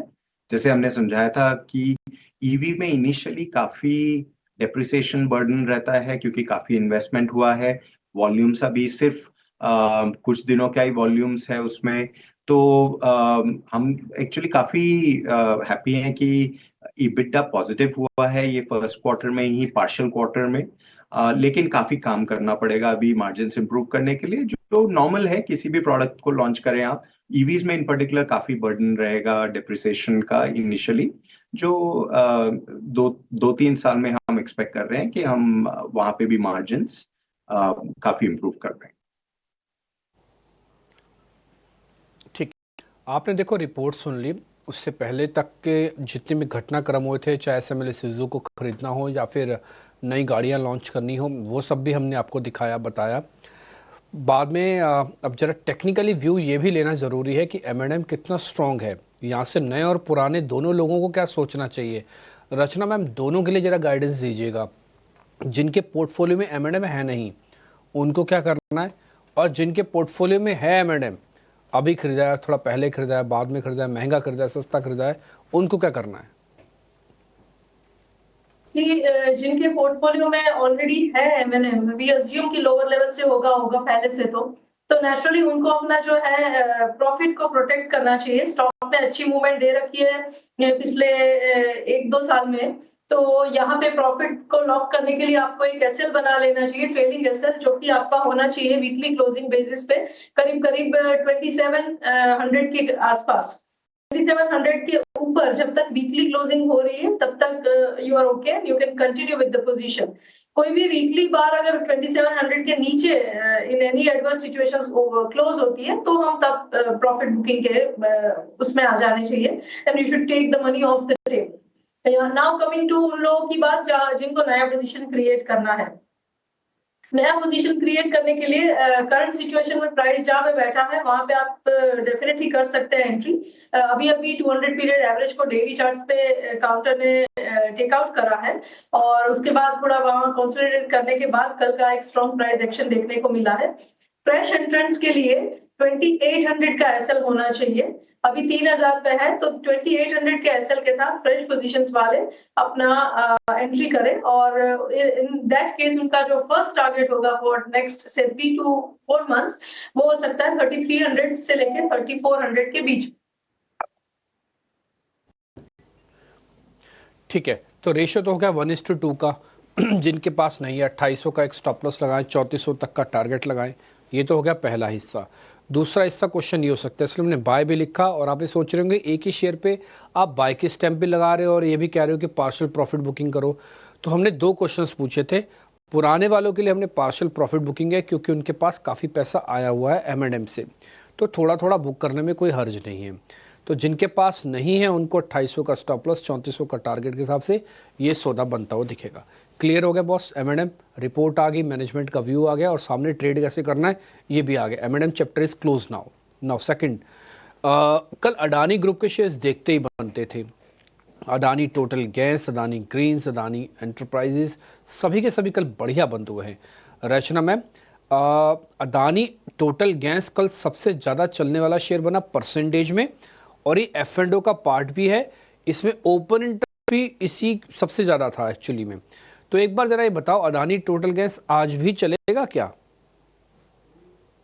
अदानी समुदाय के पूरे काउंटर्स में वेरी फ्रीक्वेंटली ये चीज होती है, आती है मूवमेंट, तब सब में एक साथ आती है, इंक्लूडिंग अंबुजा एंड ACC, और वही हमने कल भी देखा था। अब कल की प्राइस एक्शन थी तो बहुत ही स्ट्रॉन्ग ऑन ऑल काउंटर्स, लेकिन अगर हायर टाइम फ्रेम चार्ट के ऊपर अदानी टोटल को देखा जाए तो ये बहुत ही एक मिनिस्क्यूल अटेम्प्ट है to come out of the consolidation, जिसमें काफी टाइम से ये काउंटर अटका हुआ है।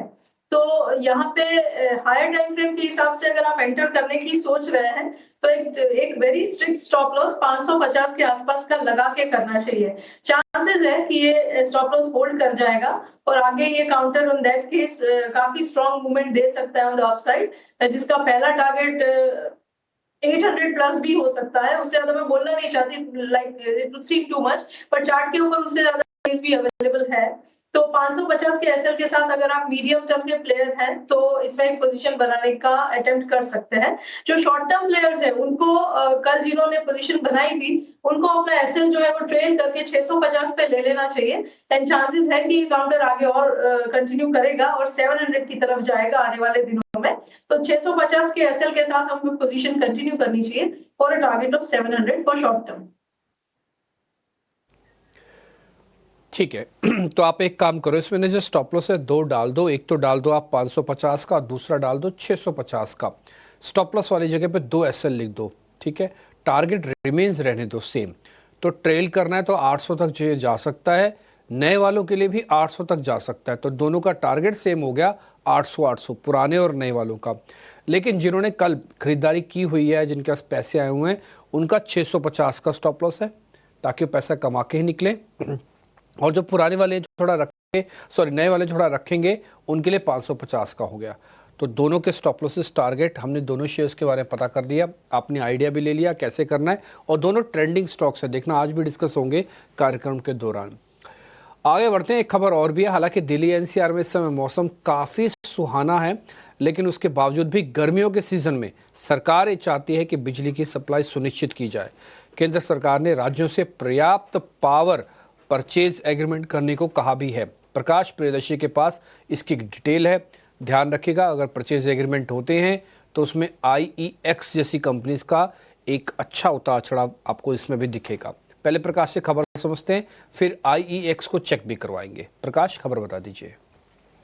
देखिए, पावर जनरेशन कंपनीज के लिए काफ़ी इम्पोर्टेंट डेवलपमेंट है। जो जानकारी हमें मिल रही है उसके हिसाब से ऊर्जा मंत्रालय ने सभी राज्यों को इस बात के लिए लिखा है कि वो सफिशिएंट पावर परचेज एग्रीमेंट्स करें। ये डेवलपमेंट काफ़ी क्रूशियल है, खासकर जो ऑनगोइंग समर सीज़न है, क्योंकि पावर डिमांड में लगातार बढ़ोतरी हो रही है, और उस कॉन्टेक्स्ट में देखें तो ये काफ़ी इंपॉर्टेंट डेवलपमेंट है। सूत्र हमें बता रहे हैं कि जो नॉर्दर्न और वेस्टर्न स्टेट्स हैं उसके साथ ऊर्जा मंत्रालय की बैठक भी हुई है। राज्यों को निर्देश दिए गए हैं कि वो long term power purchase agreements करें।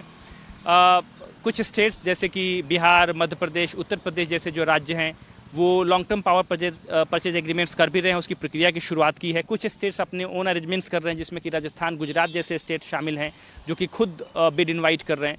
लेकिन ओवरऑल देखें तो ये पावर जनरेशन कंपनीज़ के लिए काफ़ी इंपॉर्टेंट डेवलपमेंट है, क्योंकि गवर्नमेंट के इस एफर्ट से उन्हें long term power purchase agreement हासिल करने में मदद मिल पाएगी।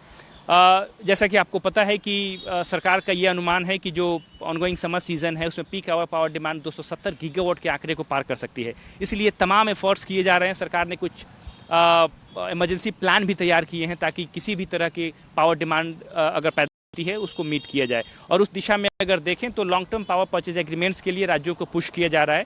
तो जाहिर तौर पे जो पावर जनरेशन कंपनीज़ हैं उनके लिए इंपॉर्टेंट डेवलपमेंट है, पॉजिटिव डेवलपमेंट है। उन्हें इस बात की मदद मिल सकती है कि वो कुछ और long term power purchase agreements हासिल कर पाएँ।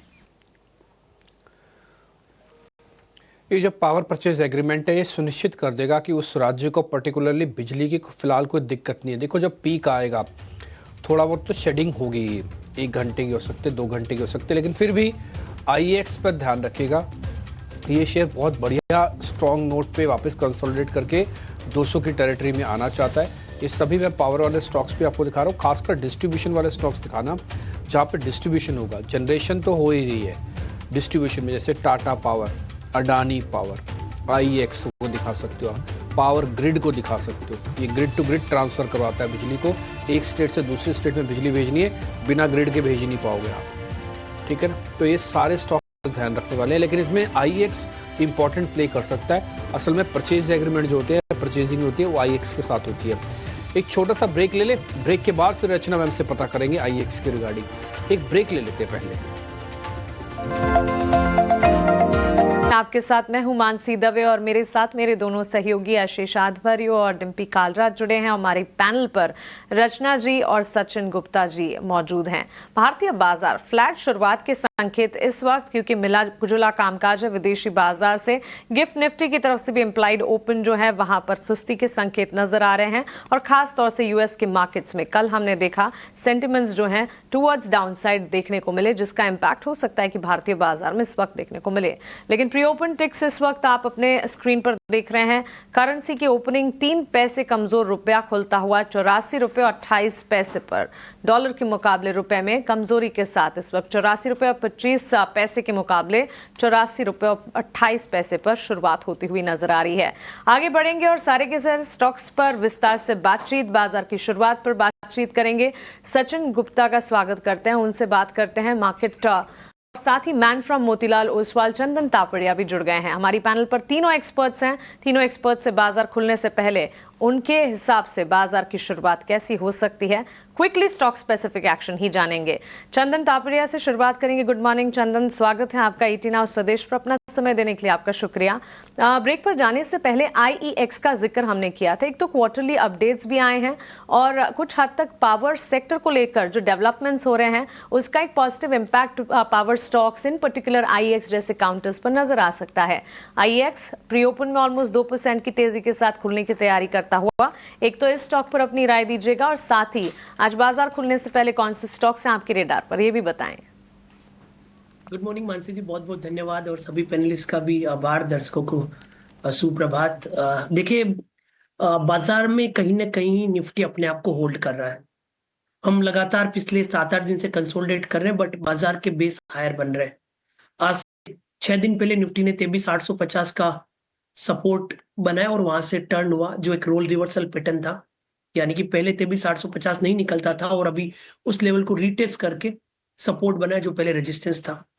ओनली कंसर्न अब यह है कि जो बाजार में पूरी गिरावट हुई है 26,277 से लेके 21,743, उसका 61.8% रिट्रेसमेंट आता है 24,550, और 2 दिनों से बाजार उस लेवल के आसपास हर्डल बना रहा है। तो इस लेवल को सरपास होना जरूरी है, तभी बाजार 25,000 25,200 की रैली के लिए ड्राइव होगा। तो एज ऑफ नाउ 24,200 एक मेजर सपोर्ट का काम करेगा। जब तक इंडेक्स 24,200 के ऊपर है, ऊपर में 24,550 24,600 और वो निकला तो 25,000 प्लस तक के टारगेट बनने चाहिए। बैंक निफ्टी की बात करें तो बैंक निफ्टी में आउट परफॉर्मेंस थी, बट अभी पिछले 4-5 दिनों से कंसोलिडेटिव मूव देखने को मिल रहा है। पिछले लगभग 10 दिनों से 54,000 से लेके 56,000 के बीच में दायरा बंद कामकाज कर रहा है।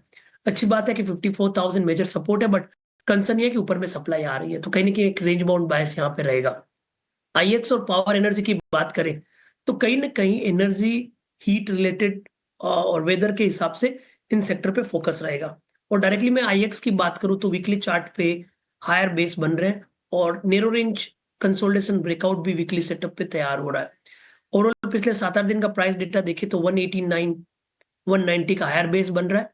हालांकि 200 की कॉल राइटिंग है बट वहां पे अनवाइंडिंग के अर्ली साइन मिल रहे हैं, तो 190 को सपोर्ट के तौर पे कामकाज किया जा सकता है। ऊपर में 202 से लेके 205 तक के स्विंग आईएक्स में देखने को मिलने चाहिए।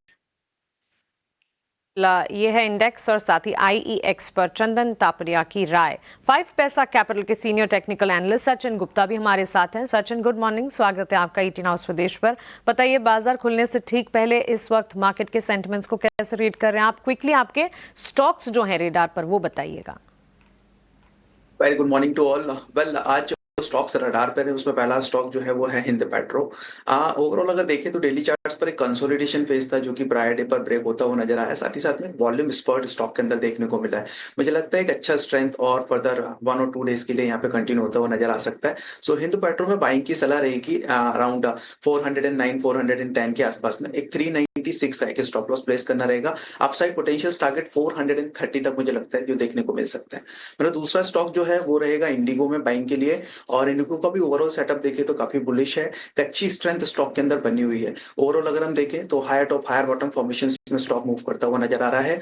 एंड मुझे लगता है जो इमीडिएट प्रायर रेजिस्टेंस जोन थे करीब 650 के आसपास के वो लेवल्स फर्दर ब्रेक होने चाहिए। सो यहाँ पर भी इंडिगो में बाइंग करने की सलाह दूंगा अराउंड द लेवल ऑफ 5530 5550 के आसपास अगर मिलता है तो एक स्टॉप लॉस रहेगा 5418 का, और अपसाइड पोटेंशियल टारगेट करीब 5700 तक देखने को मिल सकता है। ठीक है, ये नजरिया इंटरग्लोब एविएशन और इसके अलावा कई और स्टॉक्स पर हमने चर्चा की और टेक्निकल राय हम आपके लिए लाए। लेकिन 9 के नवरत्न का समय हो चुका है और शरद अब हमारे साथ जुड़ चुके हैं। शरद, बताएं कौन से वो 9 स्टॉक्स होंगे जहां पर सबसे ज्यादा एक्शन आज के सत्र में दिखेगा? बिल्कुल आशीषा, अर्निंग स्पेसिफिक जो है नजर रहने वाली है। आईएचसीएल की बात करें तो स्ट्रॉन्ग सेट ऑफ नंबर्स आए हैं। FY26 का गाइडेंस की बात करें तो डबल डिजिट ग्रोथ यहाँ पे भी देखने मिली है। तो ओवरऑल जो है strong set of numbers Indian hotel से आया है। कोफोज की भी बात करें तो यहाँ पे कमेंट्री स्ट्रॉन्ग आ रही है इस साल 2026 के ग्रोथ को लेके, और ओवरऑल डील मोमेंटम में भी स्ट्रेंथ आ रहा है। CCL की बात करें तो यहाँ पे भी अच्छे नतीजे आए हैं। मार्जिन्स की बात करें तो 328 बेसिस पॉइंट्स का ईयर बेसिस पे जो है बढ़ोतरी आई है, और इन्वेंट्री एडजस्टमेंट्स भी आई है जिसके कारण पैट जो आंकड़ा है बहुत स्ट्रॉन्ग आया है। येस बैंक की बात करें तो यहाँ पे जापान की फाइनेंशियल कंपनी SFBC जो है यहाँ पे कंट्रोलिंग स्टेक येस बैंक की ले सकती है। सूत्र से यहाँ पे खबर आ रही है, मीडिया ET से आ रही है, और इसके कारण अगर ये होता है तो आपका एक एडिशनल 26% का ओपन ऑफर भी ट्रिगर हो जाएगा। तो येस बैंक पे ज़रूर नज़र रखिएगा, स्टॉक के लिए पॉजिटिव है।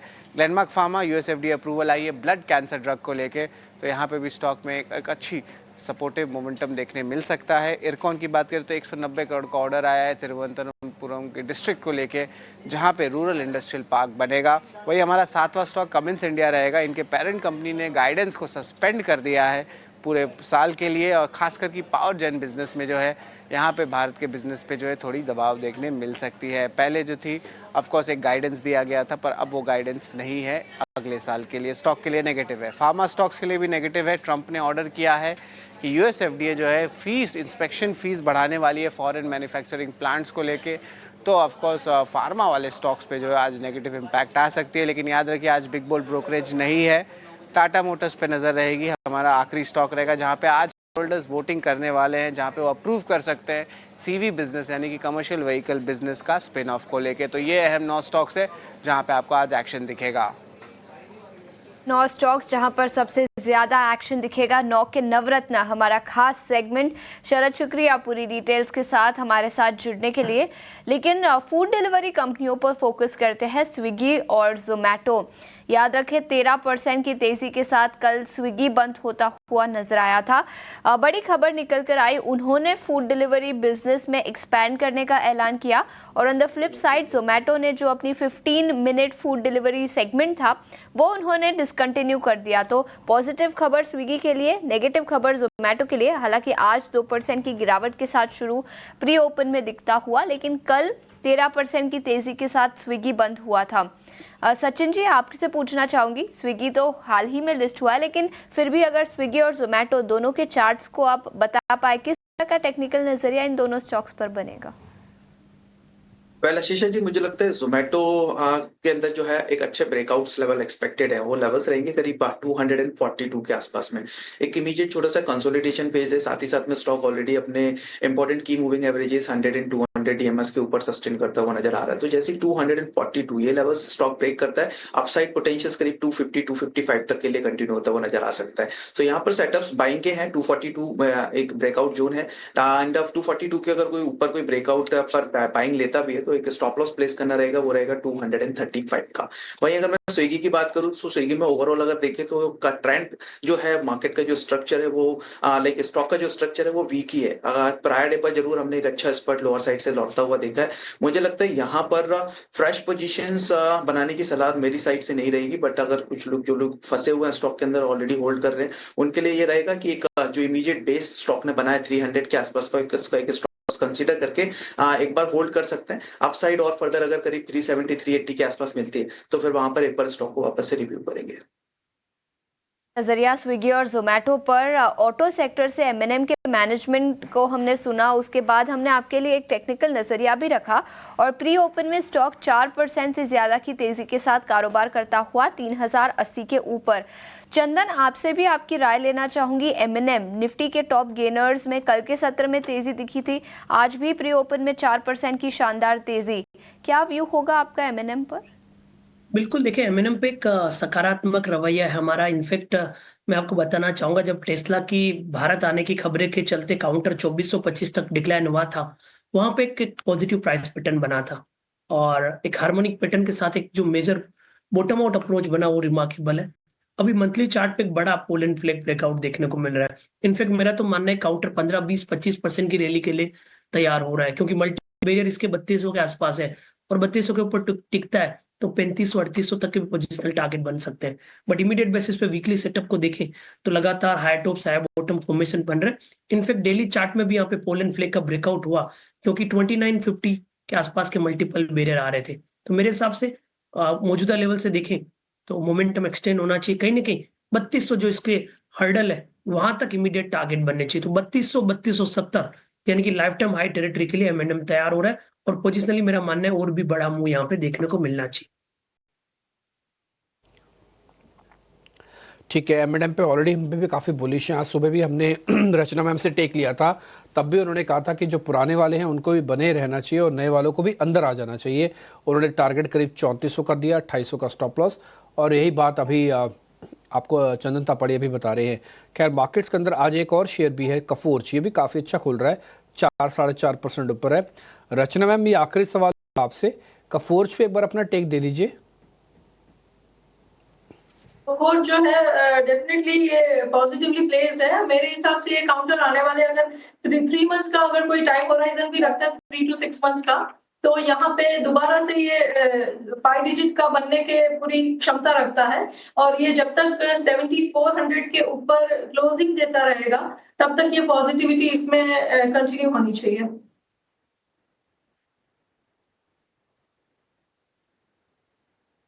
ये कफोर्ज पे हो गया। रचना में बहुत शुक्रिया, थैंक यू वेरी मच आपका आज कार्यक्रम में जुड़ने के लिए, हिस्सा बनने के लिए। तो ये आज कफोर्ज पे भी रिकमेंडेशन आई है। एक शेयर मेरे को और बता देना है आपको बस स्क्रीन से, जरा उसको भी नोटिस कीजिएगा। आज डिफेंसिव शेयर्स में ग्लेनमार्क भी ऊपर है, 2 से 2.5%। ये शेयर भी आज ऊपर खुलेगा, इसको भी नोटिस कीजिएगा।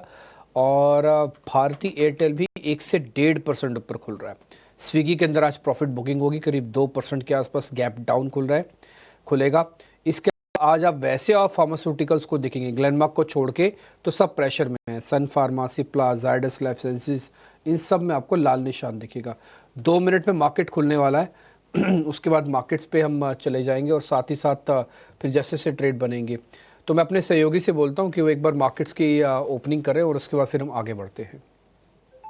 विदेशी बाजार से इस वक्त फ्लैट ओपनिंग के संकेत जरूर मिल रहे हैं, लेकिन भारतीय बाजार के लिए कई सारे ट्रिगर्स और रिजल्ट का एक्शन है, जिसके चलते उम्मीद तो यही बन रही है कि शुरुआत जो है पॉजिटिव हो सकती है। अगर डाउनसाइड शुरुआत होती है तब भी बाजार अपने आप को संभालने की कोशिश करेंगे। अच्छे नतीजों के दम पर कोफोर्ज और साथ ही इंडियन होटल्स पर बिल्कुल नजर होनी चाहिए। दोनों स्टॉक्स पर बाजार खुलने से पहले एक्सपर्ट से उनकी राय भी हमने ली और प्री ओपन टिक्स भी दोनों स्टॉक्स के अगर आप देखेंगे ऑलमोस्ट 5% की तेजी के साथ कोफोर्ज खुलने की तैयारी करता हुआ, इंडियन होटल्स में भी मजबूती के साथ ही शुरुआत के पूरे संकेत नजर आ रहे हैं। आज नतीजों के लिहाज से गोदरेज कंज्यूमर, पेटीएम, HPCL, महानगर gas limited, bank of Baroda, ये सारे के सारे स्टॉक्स हैं जो कि फोकस रेडार पर रहेंगे। और साथ ही फार्मा का स्पेस, फार्मा सेक्टर पर खासतौर से आपको नजर रखनी चाहिए, क्योंकि पिछली बार जब रेसिप्रोकल टैरिफ का सिलसिला चला था और फार्मा सेक्टर को उससे बाहर रखा गया था, तो फार्मा सेक्टर में अच्छा खासा एक्शन था। लेकिन जैसे ही खबरें तूल पकड़ रही थी कि हो सकता है कि फार्मा सेक्टर में भी कुछ निकल कर आए, फार्मा सेक्टर में डाउनसाइड विजिबल थी। इस बार ऐसी ही कुछ खबर अमेरिका से आती हुई फार्मा कंपनियों को एक झटका लग सकता है। डोनाल्ड ट्रंप ने विदेशी मैन्युफैक्चरिंग प्लांट से US FDA की इंस्पेक्शन फीस बढ़ाने के ऑर्डर्स दिए हैं। इसी से ठीक पहले फार्मा सेक्टर में आज किस तरह के सेंटिमेंट्स डेवलप होते हैं, हेल्थ केयर डायग्नोस्टिक स्पेस में किस तरह के सेंटिमेंट्स डेवलप होते हैं, इस पर खास तौर से आपको नजर रखनी चाहिए। स्टॉक स्पेसिफिक मोमेंटम में ग्लेनमार्क फार्मा के लिए ऑफकोर्स एक पॉजिटिव खबर आती हुई दिखी है। इनके एक ड्रग को US FDA से फास्ट ट्रैक स्टेटस मिला है, तो इस खबर के चलते ग्लेनमार्क फार्मा भी थोड़ी देर पहले डिम्पी जिक्र भी कर रहे थे, स्टॉक में एक मूवमेंट आता हुआ जरूर नजर आ सकता है। IEX पावर सेक्टर को लेकर कुछ खबरों का सिलसिला है, जिसके चलते पावर स्टॉक्स इन पर्टिकुलर आएंगे। एक्सट्रेस अकाउंटर्स और इनके क्वार्टरली अपडेट्स जो हैं वो भी पॉजिटिव आते हुए देखने को मिले हैं। ट्रेडेड इलेक्ट्रिसिटी वॉल्यूम में मजबूती है, जिसके चलते IEX के स्टॉक प्राइस पर भी फोकस होना चाहिए। वहीं इंडियन होटल्स और साथ ही कोफोर्ज, वहीं इरकॉन इंटरनेशनल कंपनी को एक बड़ा ऑर्डर मिला है 187 करोड़ का IT इंफ्रास्ट्रक्चर डेवलप करने के लिए केरला से ऑर्डर मिला है, जिसके चलते 1.5% की तेजी। बाजार की शुरुआत इस वक्त आप अपने स्क्रीन पर देख रहे हैं 24,460 के लेवल्स पर निफ्टी शुरुआत करता हुआ 54,862 के लेवल्स पर लगातार दूसरा ट्रेडिंग सेशन है, जबकि बैंक निफ्टी में डाउनसाइड जो है वो ज्यादा निफ्टी के मुकाबले इन कंपैरिजन ऑफ निफ्टी नजर आ रही है। 80,816 के लेवल्स पर सेंसेक्स में कामकाज इस वक्त आप देख पाएंगे। और सेक्टर स्पेसिफिक बाजार की चाल अगर समझने की कोशिश करेंगे, कंजम्पशन का खेमा है जहां पर हम देख रहे हैं कुछ हद तक मोमेंटम बिल्टअप होता हुआ मजबूती के आसार यहां पर नजर आते हुए। वहीं IT sector yet another day, कल के सत्र में भी IT सेक्टर आउट परफॉर्मर रहा था और आज के सत्र में भी IT सेक्टर में अच्छा खासा action. To start with Coforge outperform करता हुआ IT सेक्टर में in particular Oracle financial services, Persistent, Wipro, Mphasis, TCS, tech Mahindra, ये सारे के सारे स्टॉक्स पिछले कुछ दिनों में हमने आपको लगातार ये बताया भी है कि IT सेक्टर में जो करेक्शन का फेज है वो छटता हुआ दिखा है और अब यहाँ से पॉजिटिव अपसाइड जो है विजिबल होना शुरू हो सकते हैं। ये IT सेक्टर के पॉजिटिव अपसाइड शुरू होने से ठीक पहले रिसर्च बैक्ड अप्रोच हमने आपको बताया था और अब यहाँ पर देखिए लगातार हर सेशन में IT सेक्टर में अच्छा खासा एक्शन देखने को मिला है। इसके अलावा ऑटो सेक्टर है, वहीं एनर्जी पैक है जिस पर अच्छा खासा एक्शन, मजबूती के आसार यहां पर देखने को मिले हैं। एडवांस डिक्लाइन रेशियोज में एडवांसेस का पलड़ा भारी, 1165 एडवांसेस के सामने महज 783 डिक्लाइंस। तो ये कहेंगे कि बाजार का अंडरटोन जो है ऑफकोर्स बुलिश है और बात करते करते निफ्टी और बैंक निफ्टी हरे निशान की तरफ बदलते हुए भी नजर आ रहे हैं। मेजर कंट्रीब्यूटर्स इस मार्केट में Mahindra and Mahindra, positive set of numbers और उसके बाद ब्रोकरेजेस की रिपोर्ट। कल बाजार ड्यूरिंग द मार्केट सेशन नतीजे आए थे क्लोजिंग आवर्स में और उसके ठीक बाद ये स्टॉक जो है परफॉर्म कर रहा है और आज भी करीब 2-2.5% की तेजी के साथ इसमें कामकाज। भारतीय Airtel, Infosys, axis bank, HCL technologies, ये सारे के सारे स्टॉक्स हैं जहां पर पॉजिटिव अपसाइड आपको देखने को मिलेगी। ऑलमोस्ट 2% से लेकर करीब 3.5% तक के गेन्स यहाँ पर परसेंटेज वाइज अच्छी खासी मजबूती देखने को मिली है। वही ड्रैगर्स यानी कि कमजोरी कहां पर हाथ लगी है, सन फार्मा, रिलायंस, सिप्ला, डिविज लेबोरेटरीज, टाइटन। तो जैसे हम आपको बता रहे थे कि फार्मा हेल्थ केयर डायग्नोस्टिक में जो विदेशी बाजार से खबरें आ रही हैं उसका एक इम्पैक्ट टुवर्ड्स डाउनसाइड नजर आ सकता है, जो कि इस वक्त नजर भी आ रहा है।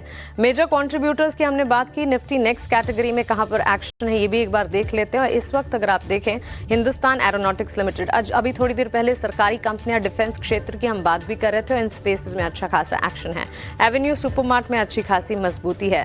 ब्रॉडर मार्केट्स के सेंटिमेंट्स अगर देखेंगे मिड कैप स्मॉल कैप में आज के बाजार को ध्यान में रखते हुए वॉलेटाइल मूव जरूर देखने को मिल सकते हैं, लेकिन Cochin shipyard, persistent, Muthoot finance, Manappuram finance, IGL, MGL, ये सारे स्टॉक्स हैं जहां पर एक्शन बैक कामकाज देखने को मिल रहा है।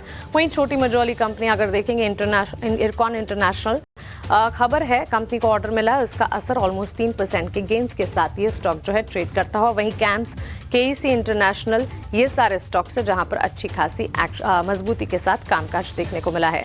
एनएसई इंडिसेस ट्रैकर आपके स्क्रीन पर आ जाएगा। वहीं सेक्टर स्पेसिफिक बाजार की चाल, सेक्टर स्पेसिफिक हीट मैप भी आपके सामने रखेंगे। तस्वीर अच्छी नजर आ रही है। भले ही विदेशी बाजार से हमने फ्लैट कामकाज देखा, यूएस मार्केट से भी फ्लैट शुरुआत, इनफैक्ट फ्लैट क्लोजिंग देखने को मिली और गिफ्ट निफ्टी की तरफ से भी फ्लैट संकेत थे, लेकिन भारतीय बाजार अपने आप को संभालने की कोशिश जरूर कर रहे हैं और बैंक निफ्टी में अब भी विजिबल डाउनसाइड नजर आ रही है। देखते हैं बाजार अगले 15 से 20 मिनट में किस तरह सेटल होता है और वहां से फिर किस तरह के लेवल्स डेवलप होते नजर आ रहे हैं। इस वक्त auto, IT, PSU bank, metal, energy, FMCG, real estate, ये सारे सेक्टर्स में अच्छी खासी मजबूती।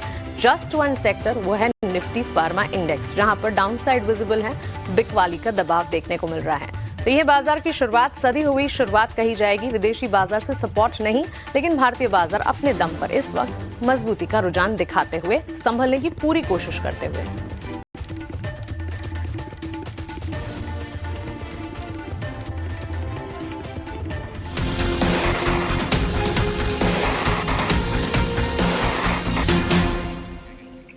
चौबीस 24,450 के आसपास निफ्टी लाल निशान में फिसलता हुआ, लेकिन ऐसे में stock specific ideas, opening trades कौन से होंगे वो सबसे पहले हमारे मेहमानों से जान लेते हैं।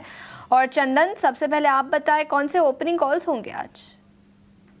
बिल्कुल, देखिए ओपनिंग ट्रेड सेटअप की बात करें तो एक तो निफ्टी ने सपाट सेटअप अभी देखने को मिल रहा है। 444 एक अहम लेवल है, उसके आसपास ही मंडरा रहा है। बट कहीं ना कहीं मैं यहाँ पे अब एक काउंटर पर फोकस करूंगा, भारतीय एयरटेल। भारतीय एयरटेल पे भरोसा जताया जा सकता है क्योंकि मेजर ट्रेंड इसका पॉजिटिव है, चाहे वीकली चार्ट की बात करें या फिर डेली चार्ट की। और 2 दिनों में एक रेंज बाउंड बायस के साथ हायर बेस बने हैं, तो यहाँ पे एक पॉजिटिव बायस होना चाहिए। भारतीय एयरटेल एक प्रिफर्ड पिक हो सकता है। मौजूदा लेवल से हम बात करें तो लगभग 1865 के आसपास का सपोर्ट बनेगा और 1970 तक के टारगेट भारतीय एयरटेल में बनने चाहिए। तो शुरुआती पिक में भारतीय एयरटेल पे खरीदारी की सलाह रहेगी। मेरा मानना है कि डाउनसाइड यहाँ पे लिमिटेड है और बाजार में आउट परफॉर्म काउंटर करता हुआ नजर आएगा। एक और ट्रेड्स की बात करें तो मेरा फोकस रहेगा सिलेक्टिव फर्टिलाइजर कंपनीज पे। आप देखोगे कि कोरोमंडल की बात करें या फिर चंबल फर्टिलाइजर की बात करें या फैक्ट की बात करें, सारे के सारे काउंटर अपनी एक नई तेजी के लिए तैयार हो रहा है। तो यहाँ मैं फैक्ट पे खरीदारी की सलाह दूंगा। 795 का सपोर्ट रहेगा, 832 तक के यहाँ पे टारगेट बनने चाहिए। तो भारतीय एयरटेल, टेलीकॉम हेवीवेट से और फैक्ट फर्टिलाइजर से, ये 2 पिक शुरुआती ट्रेड पे आपको निकल के आएगी। भारतीय एयरटेल 1970 तक के लेवल्स नजर आ सकते हैं और उसके अलावा फर्टिलाइजर सेक्टर से फैक्ट, यहाँ पर भी खरीदारी की राय। 832 तक के लेवल्स यहाँ पर नजर आएंगे। 795 का स्टॉप लॉस बनाने की सलाह। तो भारतीय एयरटेल और फैक्ट, चंदन के कॉल्स। लेकिन सचिन सर, गुड मॉर्निंग, आपके कॉल्स कौन से होंगे आज? मेरा भी फोकस यहाँ पे थोड़ा सा फर्टिलाइजर सेक्टर साइड रहेगा और वहीं से एक stock Chambal fertiliser. Overall stock का स्ट्रक्चर काफी बुलिश है। रिसेंटली हम देख रहे हैं कंसोलिडेशन नजर आ रहा है, जिसके ब्रेकआउट पॉसिबली आज एक्सपेक्टेड है, जो कि हमें मिलने चाहिए। सो चंबल फर्टिलाइजर एक अच्छा सेटअप नजर आ रहा है, स्ट्रेंथ बनी हुई है स्टॉक के अंदर, तो बाइंग की सलाह रहेगी। करीब 699 698 के आसपास चल रहा है करंट मार्केट प्राइस से, एक बार बाइंग की सलाह दूंगा। लोअर साइड में स्टॉप लॉस 678 का प्लेस करना रहेगा। अपसाइड मुझे लग रहा है करीब 730 735 ये लेवल्स हो सकते हैं जो कि हमें देखने को मिले। मेरा दूसरा स्टॉक यहाँ पर मैं रिकमेंड करूंगा, वो मैं कॉन के साथ ही जाना चाहूंगा। एक अच्छी ओपनिंग मिली है स्टॉक के अंदर देखने को और प्रायर डे पर भी एक अच्छा अटेम्प्ट लोअर साइड से स्टॉक के अंदर देखने को मिल रहा था। तो करीब 162 के आसपास में 8% स्टॉक मूव करता हुआ नजर आ रहा है। करंट मार्केट प्राइस से बाइंग की सलाह रहेगी। लोअर साइड में एक स्टॉप लॉस 157 मेंटेन करना रहेगा। अपसाइड 170 तक के लिए देखने को मिल सकता है। ठीक है, तो इनकॉर्न इंटरनेशनल 170 तक के लेवल्स नजर आ सकते हैं और फर्टिलाइजर सेक्टर पर हमारे मेहमानों का नजरिया काफी पॉजिटिव। चंबल फर्टिलाइजर 735 तक के लेवल्स नजर आ सकते हैं। इरकॉन इंटरनेशनल 157 के स्टॉप लॉस के साथ 170 का टारगेट यहां पर आता हुआ। लेकिन फार्मा सेक्टर के कई सारे स्टॉक्स में आज कमजोरी। बड़ी खबर, डोनाल्ड ट्रंप ने कहा कि अमेरिकन फार्मास्यूटिकल इंडस्ट्री को फोकस रहेगा, उसे ग्रो करना चाहते हैं और इंडिया से जो एक्सपोर्ट्स होते हैं अमेरिका पर, उस पर थोड़ा सा रिस्ट्रिक्शंस लगेंगे, जिसके चलते फार्मा इंडेक्स हालांकि दिन के निचले स्तर से रिकवरी, लेकिन फिर भी सबसे बड़ा सेक्टोरल लूजर आज के समय में। इनफैक्ट इंडिविजुअल स्टॉक्स की बात करें तो औरोबिंदो फार्मा 3% नीचे, लुपिन, सिप्ला, अजंता फार्मा सभी स्टॉक्स में 2 से 3% की गिरावट आज के सत्र में दिखी है।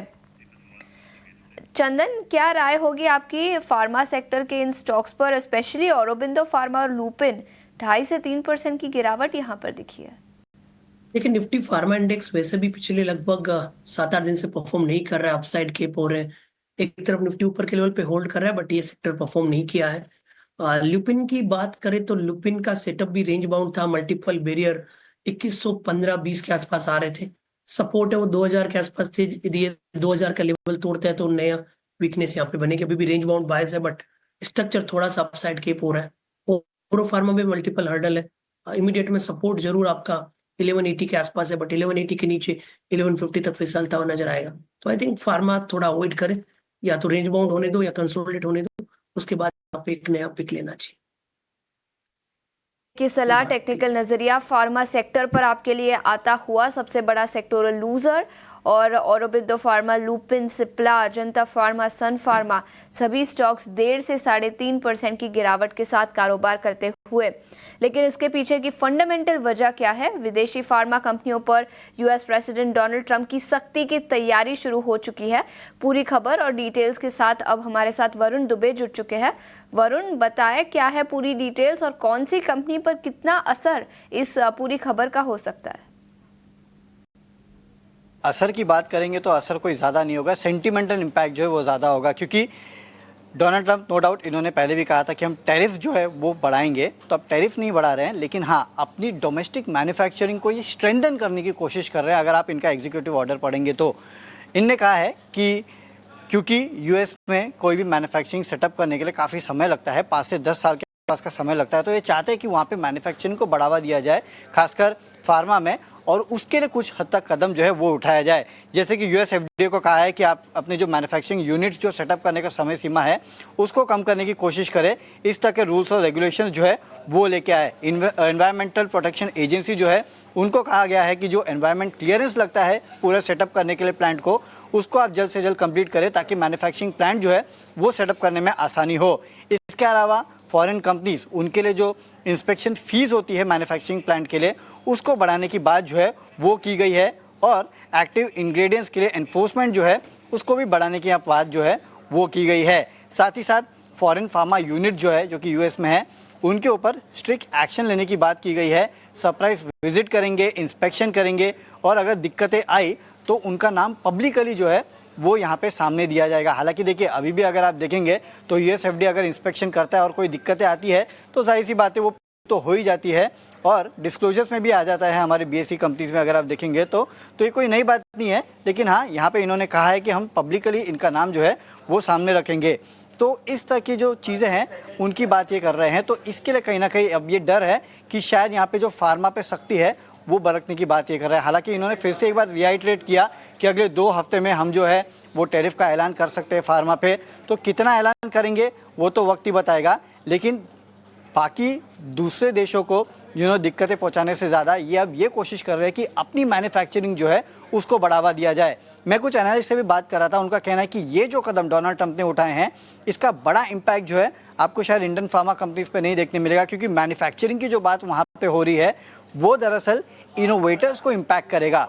इनोवेटर्स जो है उनको यहाँ पे फ़ायदा होगा, क्योंकि जो समय सीमा लगती थी अभी तक मैन्युफैक्चरिंग को सेटअप करने में वो शायद यहाँ पे कम होते हुए नजर आए। जहाँ तक जेनरिक का बात है, जो कि इंडिया सबसे ज़्यादा एक्सपोर्ट करता है, वहाँ पे शायद दिक्कतें नहीं हो सकती, क्योंकि वहाँ पे कॉस्ट आर्बिट्राज है जिसको इंडिया एंजॉय करता है या फिर बाहर की कंपनियाँ जो है वो एंजॉय करती है। तो शायद वहाँ पे इम्पैक्ट नहीं होगा, इनोवेटर्स पे इम्पैक्ट होगा, और इनोवेटर्स में इंडियन कंपनीज वैसे भी नहीं है, जो है वो यूएस की कंपनीज ही है। तो more of a sentimental impact जो है वो आपको देखने मिल रहा है, और ये इसलिए भी है क्योंकि शायद डोनाल्ड ट्रंप जो है वो लगातार फार्मा सेक्टर जो है उस पर नए नए कदम उठाते जा रहे हैं। ठीक है वरुण, बहुत शुक्रिया, थैंक यू वेरी मच ये सारे के सारे डिटेल देने के लिए। पूरे अच्छे से आपने बता दिया पूरा का पूरा माजरा क्या है। आज थोड़े से फार्मास्यूटिकल वाली कंपनीज ग्लेन को छोड़ के ज़्यादातर हल्के प्रेशर में भी हैं। एक बार ज़रा चेक करा लेते हैं डेरिवेटिव्स में कौन सी ऐसी शेयर्स हैं जहां पर थोड़ी सी पोजीशंस में डाउट लग रहा है या फिर थोड़ा और प्रॉब्लम आ सकती है। बड़े शेयर ही देखना, हाँ छोटे शेयर इस समय ना देखे जाए तो ज़्यादा ही ठीक है। मैं शॉर्ट वाली साइड पहले चेक कर लेता हूँ, अगर कोई मंदी वाला ज़रा बड़ा शेयर दिखा तो एक पर वो रखता हूँ आपके सामने। औरोबिंदो फार्मा, कल इसी का हम जिक्र कर रहे थे, और चलिए यही पता करते हैं एक बार सर। चेक करेंगे औरबिंदो फार्मा, चंदन सर, औरो फार्मा कल की क्लोजिंग बहुत शानदार थी। ये शाम को न्यूज़ आई है अरबिंदो फार्मा की सारी बढ़त को जो कल उसने बनाई थी वो धो के रख दी है सर आज। बिल्कुल। ओरो फार्मा की बात करें उससे पहले डिम्पी जी, मैं जस्ट वापस दो ट्रेड जो मैंने सजेस्ट किया उसके बारे में बोलना चाहूंगा। एक तो भारतीय एयरटेल अच्छा लग रहा है और सिलेक्टिव मुझे फर्टिलाइजर काउंटर अच्छा लग रहा है, तो यहाँ पे ध्यान रखना चाहिए। अब हम ओरो फार्मा की बात करें तो देखिए, फार्मा काउंटर थोड़ा ऊपर में हर्डल ले रहे हैं और ओरो फार्मा मल्टीपल हर्डल लगभग 1250 से लेके 1280 के बीच में है। पिछले लगभग 6-7 दिनों से ये बार बार 1205 होल्ड कर रहा था, आज उसके नीचे कामकाज कर रहा है। तो स्ट्रक्चर एक बार का नेगेटिव हो चुका है, क्योंकि जो हाई टॉप हाई बॉटम वो निगेट हो चुका है। इसका मतलब ये नहीं कि बड़ा डिक्लाइन आएगा, बट कहीं ना कहीं वापस एक रेंज में फंस जाएगा, तो काफी लिमिटेड अपसाइड रहेगा। नीचे में 1180 1165 सपोर्ट रहेंगे, ऊपर में 1250 मल्टीपल बैरियर रहेंगे। ओके ठीक है सर, पॉइंट टेकन आज आपके। और इस बीच अगर आप देखेंगे तो निफ्टी करीब 32 पॉइंट नीचे आ चुका है। जो एक अटेम्प्ट थी पहले उसकी 400 से वापस 500 पार करेगा, वो आज खो गई है। आज हल्का सा प्रेशर देखने को मिल रहा है। आज का जो हाई बना है 509 का बना है। कल परसों का जो हाई बना था वो भी 504 505 का बना था। ये बात सच है कि 500 के आसपास का रेजिस्टेंस है। सुबह भी हमने आपको नोटिस कराया था, सुबह रीजनिंग भी दी थी क्यों बाजार नहीं चल रहे और क्यों बाजार नहीं टूट रहे, ये फर्स्ट से क्यों गए हैं, ये रीजनिंग आपके सामने हमने रखी थी। But any how bank Nifty के अंदर धीरे धीरे करके 54,800 भी चला गया। चंदन सर, कोई पुट प्लस करनी है क्या? कोई पुट दोगे आप प्लस करने के लिए? कोई भी ऑप्शंस का ट्रेड अगर इंडेक्स पे है तो, नहीं है तो छोड़ देना, फिर आप स्टॉक्स की देना। तो याद है आपने आईओसी दिया था एक बार 145 रुपए की कॉल, आपको मैं बधाई भी देना चाहता था एक्चुअली में। आपने 145 की कॉल दी थी 3.5 रुपए की, 2.5 रुपए का स्टॉप लॉस दिया था, 7.5 रुपए का टारगेट दिया। आईओसी कल गैप के साथ खुला, मैं कल आपको याद कर रहा था। बिल्कुल, बहुत बहुत धन्यवाद। और आईओस में काफी अच्छा मूवमेंट हुआ था, 140 से लेके 150 तक, यानी कि 10 रुपए का मूवमेंट स्टॉक में हो चुका था। तो धन्यवाद, आपने याद किया। अब स्टॉक वाइज मेरे हिसाब से थोड़ा बैंक निफ्टी में सावधानी बढ़ती जा सकती है। इसलिए बढ़ती जा सकती है कि बैंक निफ्टी अंडर परफॉर्म करने लग गया। और मैं आपको एक स्टडी बताता हूँ, हम बैंक निफ्टी टू निफ्टी के रेशियो पे वर्क करते हैं। मैं आपको उदाहरण के तौर पे बता रहा हूँ कि बैंक निफ्टी का भी स्पोर्ट का प्राइस चल रहा है लगभग 54,720। इसको हम निफ्टी में डिवाइड करते हैं 24,425, तो ये रेशियो आता है 2.24। और हिस्टोरिकली पिछले 2 साल का डेटा देखें तो नीचे में 2.03 2.05 होता है और ऊपर में 2.25 2.27 के आसपास जाता है। और अभी ये रेशियो अपर बैंड पे, यानी कि बैंक निफ्टी अपना निफ्टी को एक्सट्रीम आउट परफॉर्म कर चुका है। इसका मतलब ये नहीं कि अब बैंक निफ्टी नहीं चलेगा, बट इसका मतलब ये कहीं थोड़ा सा रेबाउंड हो सकता है, दूसरे सेक्टर थोड़े लीड ले सकते हैं। तो उसके चलते बैंक निफ्टी में थोड़ा सा ऊपर के लेवल पे हमेशा डर रहेगा। और इस रेशियो के लोअर बैंड पे बैंक निफ्टी टर्न हुआ था, इसलिए हमारा बायस था कि बैंक निफ्टी आउट परफॉर्म करेगा और बैंक निफ्टी में सच में 7,000 पॉइंट की रैली नीचे के लेवल से देखने को मिली। तो मैं थोड़ा सा यदि नेगेटिव बायस होना है तो बैंक निफ्टी की तरफ जाऊंगा। और यहाँ पे हम फोकस कर रहे हैं 54,500 की पुट को। देखिए, बैंक निफ्टी में जो भी है वो मंथली एक्सपायरी है, निफ्टी में भले वीकली एक्सपायरी हो। और 54,500 का यदि मैं पुट देखता हूँ, मई महीने का लगभग 800 चल रहा है, प्रीमियम काफी ज्यादा है, हमें लोअर स्ट्राइक पे जाना पड़ेगा। मैं सीधा 54,000 की पुट की बात कर रहा हूँ। 54,000 की पुट अभी चल रही है लगभग 630 के आसपास, 625 630। इसको आप 600 के आसपास लें, 450 का सपोर्ट होगा, 850 तक के टारगेट होंगे।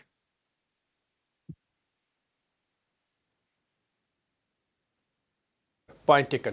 तो ये एक ऑप्शंस का ट्रेड भी आपकी तरफ से, और आपके जो गाइडेंस हमको मिल रही है कि बैंक निफ्टी भी थोड़ा सचेत रहने की ज़रूरत है, वो नोटिस करनी चाहिए। देखिए, मैं ये नहीं कहता कि आप भले बैंक निफ्टी पे शॉर्ट करें।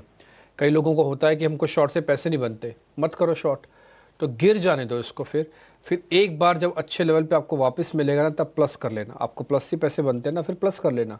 मत खरीदो आप पुट और मत करो शॉर्ट। अगर काफ़ी सारे लोगों का होता है, मेरा भी ऐसा ही है। अगर आप मेरे से पूछेंगे मेरे 10 में से 6 बार 7 बार 8 बार का एनालिसिस कहाँ पे ज़्यादा ठीक रहेगा, वो बाइंग और डिप का ज़्यादा ठीक रहता है बजाय सेल ऑन राइज के। सब लोगों का अपना अपना काम करने का तरीका है। बट एनी हाउ विक्स करीब 18.5 के आसपास का है।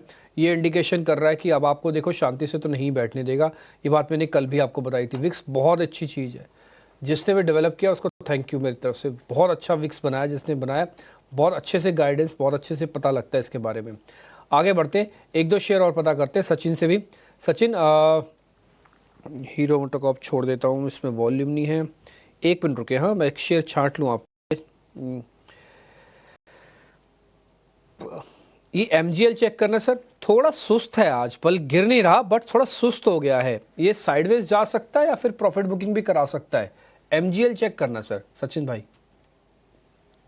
वेल फ्राइडे पर एक अच्छी स्ट्रेंथ देखने को मिली है टिम्पीजी। आज जरूर एक इमीडिएट लेवल के पास ही जो इसका एक रेजिस्टेंस हम कंसीडर कर सकते हैं, उसी पर मूव करता हुआ नजर आ रहा है। मुझे लग रहा है स्टॉक के अंदर स्ट्रेंथ तो अभी भी है, प्रॉफिट बुकिंग जैसे अभी एट प्रेजेंट स्टॉक नजर नहीं आ रहा है। मुझे लग रहा है पॉसिबली अप मूव जो है थोड़ा रुकने के बाद स्टॉक के अंदर करीब 1440 1450 तक के लिए कंटिन्यू होना चाहिए। सो यहाँ पे अभी भी बायस पॉजिटिव साइड के हैं, स्टॉक अपने इंपॉर्टेंट की मूविंग एवरेजेस के ऊपर ही सस्टेन करता हुआ नजर आ रहा है। लोअर साइड में बेस और एक सपोर्ट हम बोल सकते हैं 1385, उसको कंसीडर किया जा सकता है। अप साइड 1440 1450 तक के टारगेट्स एक्सपेक्ट कर सकते हैं। ठीक है, तो ये नज़रिया फार्मा सेक्टर पर और इसके अलावा महानगर गैस पर हमने चर्चा की। तो कई सारे इंडिविजुअल स्टॉक, लेकिन इसके अलावा दो सेक्टोरल इंडिसेस हरे निशान में कारोबार करते हुए, एक है ऑटो जहां पर कल भी तेजी दिखी थी और दूसरा है FMCG सेक्टर। नेस्ले 1% ऊपर, टाटा कंज्यूमर, डाबर, इन सभी स्टॉक्स में आधे से 1% की तेजी दिखी है। चंदन, क्या राय होगी नेस्ले और टाटा कंज्यूमर इन दोनों स्टॉक्स पर? बिल्कुल, देखिए आज अगेन बाजार भले ही एक रेंज में है, बैंक निफ्टी अंडर परफॉर्म कर रहा है, बट सेक्टर वाइज अच्छे मूव देखने को मिल रहे हैं। चाहे आप फर्टिलाइजर्स की बात करें, कुछ टेलीकॉम काउंटर्स की बात करें या फिर कुछ ऑटो नेम्स की बात करें। और मैं यहाँ पर डिफेंस के दो काउंटर का भी जिक्र करना चाहूंगा आपके सवाल के साथ में कि HAL और BL पे भी आप जरूर सवाल पूछिए, इंट्राडे कवर कीजिए, क्योंकि यहाँ पे भी मेरे को लग रहा है 3-5% के मूवमेंट बनेंगे। अब आपने शायद टाटा कंज्यूमर और इनकी बात की है, तो मेरा ऐसा मानना है कि यहाँ पे एक रिकवरी देखने को मिलेगी। टाटा कंज्यूमर का मैं प्राइस सेटअप यदि देखूं तो कहीं ना कहीं सपोर्ट बेस बाइंग नीचे के लेवल से आ रहा है और पिछले 7-8 दिनों का कंसोलिडेशन ब्रेकआउट हायर बेस बना रहा है। 1150 का सपोर्ट है, कहीं ना कहीं 1200 तक की उछाल इस काउंटर में देखने को बननी चाहिए। ठीक है, तो ये नजरिया टाटा कंज्यूमर, नेस्ले, कई सारे FMCG स्टॉक्स आज हरे निशान में कारोबार करते हुए, लेकिन इसके अलावा ऑटो सेक्टर के कई स्टॉक्स में भी आज तेजी दिखी है। निफ्टी ऑटो इंडेक्स आधे % से ज्यादा की तेजी, बाजार लाल निशान में कारोबार करता हुआ, लेकिन ऑटो सेक्टर के कई सारे स्टॉक्स हरे निशान में है। M&M 4.5% ऊपर नतीजों के बाद, मैनेजमेंट कमेंट्री काफी अच्छी, ब्रोकरेज हाउसेस काफी पॉजिटिव, जिसके चलते M&M 4.5% ऊपर। हीरो मोटोकॉर्प में 2.5% से ज्यादा की तेजी दिखी है। Eicher Motors, Bajaj auto, Balkrishna industries, तो ऑटो सेक्टर के कई सारे स्टॉक्स आज के सत्र में तेजी के साथ कारोबार करते हुए। सचिन, क्या राय होगी और क्या ये मोमेंटम कंटिन्यू होगा? कौन से वो ऑटो सेक्टर के स्टॉक्स होंगे जहां पर सबसे ज्यादा पॉजिटिव नजरिया होगा आपका? मुझे लगता है मोमेंटम होगा, बिकॉज जिस तरीके से हम बैंक निफ्टी में एक साइडवेज टू बेरिश मोमेंटम देख रहे हैं, बैंकिंग एंड फाइनेंशियल स्टॉक्स में पॉसिबली कुछ एक प्रॉफिट बुकिंग मिलनी चाहिए और एक रोटेशन, सेक्टर रोटेशन जो है वो हमें इन्हीं सेक्टर्स के अंदर कंटिन्यू होता हुआ दिखेगा। इवन प्रायरली हम देखें पिछले लास्ट 2 to 3 डेज से, तो वो उस टाइप का मोमेंटम IT स्टॉक्स में, ऑटो स्टॉक्स में, बामा में प्रायर डे तक हम एक अच्छा मोमेंटम मूव करता हुआ देख रहे थे। सो यहाँ पर ऑटो में मुझे लगता है मोमेंटम्स फर्दर और कंटिन्यू होने चाहिए। एंड स्टॉक स्पेसिफिक अगर जाता हूँ ऑटो सेक्टर्स में, तो M&M सबसे पहला पिक रहेगा। यहाँ पर मुझे लग रहा है 3200 प्लस तक के टारगेट्स जो है आज इंट्राडे में भी इवन देखने को मिल सकते हैं। दूसरा स्टॉक जो फोकस में है वो है हीरो मोटोकॉर्प। यहाँ पर भी एक अच्छा अपवर्ड मोमेंटम्स कंटिन्यू होता हुआ नजर आ रहा है। सो ऑटो लाइक हीरो मोटोकॉर्प्स यहाँ पर भी अराउंड मुझे लगता है 3950 4000 इस रेंज को स्टॉक टेस्ट करता हुआ नजर आ सकता है। And on the other side अगर मैं देखूँ तो मुझे एक अशोक लेलैंड, ये स्टॉक भी काफी अच्छा लग रहा है बाइंग के पॉइंट ऑफ व्यू से। प्रायर डे पर एक अच्छा अपवर्ड मोमेंटम लोअर साइड से लौटता हुआ नजर आया है। स्टॉक ऑलरेडी अपने इंपॉर्टेंट की मूविंग एवरेजेस के ऊपर सस्टेन करता हुआ दिख रहा है एंड डेली चार्ट्स पर देखिए बुलिश फॉर्मेशंस भी कंटिन्यू होते हुए नजर आए। सो अशोक लेलैंड में भी अपसाइड मोमेंटम करीब 232 235 तक के लिए कंटिन्यू होता हुआ नजर आ सकता है। सो ये कुछ चुनिंदा स्टॉक्स हैं ऑटो सेक्टर से जिस पर फोकस रखा जा सकता है। तो अशोक लेलैंड और उसके अलावा भी कई सारे और स्टॉक्स पर हमने चर्चा की, लेकिन ब्रॉडर मार्केट्स पर नजर डालते हैं। CCL प्रोडक्ट्स, नतीजे कल मार्केट आवर्स के बाद आए थे, शरद ने उसकी चर्चा भी की थी। करीब 55% का profit after tax growth company ने रिपोर्ट किया है और स्टॉक पर देखें 13% की तेजी। निफ्टी 500 इंडेक्स के टॉप गेनर्स में ये स्टॉक शामिल। चंदन, क्या राय होगी CCL प्रोडक्ट्स पर? 670 के पार स्टॉक कारोबार करता हुआ। बाजार में काफी सेलेक्टिव होने की जरूरत है, क्योंकि सेलेक्टिव काउंटर और सेक्टर परफॉर्म कर रहे हैं, कुछ सेक्टर काउंटर परफॉर्म नहीं कर रहे हैं।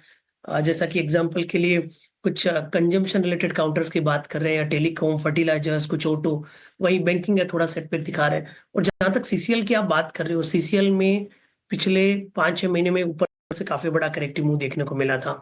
845 से लेके 525 तक का स्विंग बना। 5-6 दिन में भी लोअर टॉप लोअर बॉटम बन रहा था। आज बड़े वॉल्यूम सर्च के साथ गैप अप ओपनिंग हुई है, तो कहीं ना कहीं स्ट्रक्चर चेंज हुआ है। 650 इमीडिएट हर्डल का काम है। 650 के सपोर्ट से बाय ऑन डिक्लाइन की रणनीति रखनी चाहिए।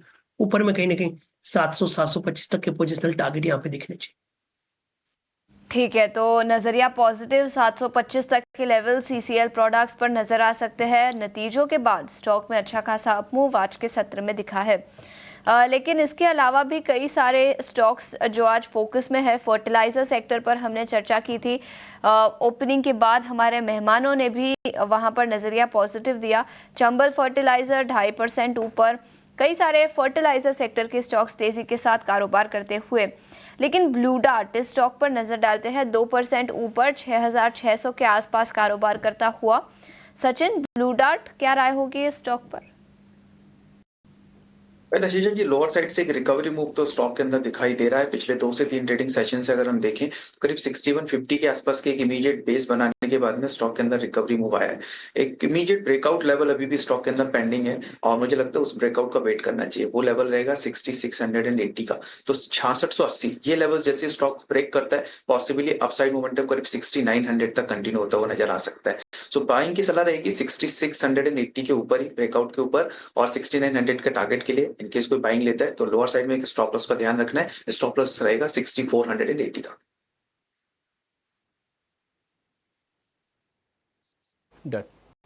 आज काफ़ी दिनों बाद, मैं बोलूँगा करीब 7 दिनों के बाद रिलायंस इंडस्ट्रीज़ आपको लाल निशान में दिख रहा है। हालांकि ये बात नहीं कही जा सकती कि आज लाल निशान में ही रहेगा, लेकिन फिर भी 7-8 रुपये की गिरावट दिख रही है। उतनी ही गिरावट आज HDFC बैंक के अंदर भी दिख रही है।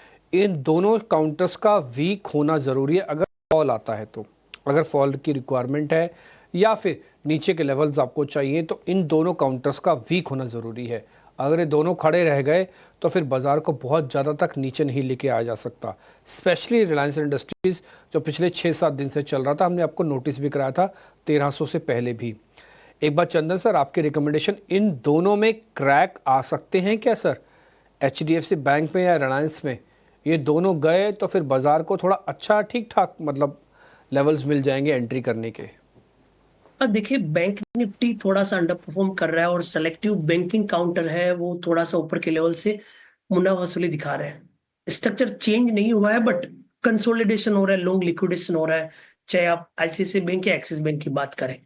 अब आप जब HDFC बैंक की बात कर रहे हो तो HDFC बैंक वीक नहीं हुआ है बट ऊपर में थोड़ा सप्लाई आ रहा है और कॉल राइटिंग हुआ है।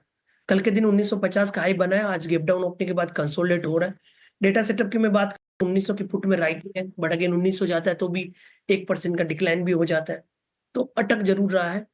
कहीं ना कहीं अपसाइड केप हो रहे हैं, तो उसके चलते बैंक निफ्टी में ऊपर के लेवल पर रेजिस्टेंस आएगा। अब हम रिलायंस की बात करते हैं तो रिलायंस ने काफी अच्छी तेजी देखी। आप देखोगे पिछले 18 दिनों में रिलायंस जैसा काउंटर 1115 से लेके 1440 तक का सफर कर चुका है, जो लगभग 30% मूवमेंट आता है। और इतने बड़े मूवमेंट के बाद थोड़ा सा प्रॉफिट बुकिंग हो सकता है, बट कंसर्न यहाँ पे ये है कि पहले काउंटर 1310 1325 के ऊपर जाता नहीं था। बार बार लोग वहां पे इसकी कॉल राइटिंग या शॉर्ट कर देते थे, बट अब उसके ऊपर टिका हुआ है। इसके चलते ये अब ज्यादा एक्सटेंड हो गया, इसके चलते बड़ा डिक्लाइन भी नहीं आएगा, क्योंकि हल्का सा डिप आएगा तो शॉर्ट वाले अपने पोजीशन कवर करते हुए नजर आएंगे। तो रिलायंस में ज्यादा डिप नहीं है बट इतना चला है, इसलिए हल्का फुल्का करेक्टिव मूव आ सकता है। मेरा मानना है कोई भी डिप 1385 से लेके 1400 की तरफ आता है तो रिलायंस वापस बाइंग इंटरेस्ट दिखा सकता है।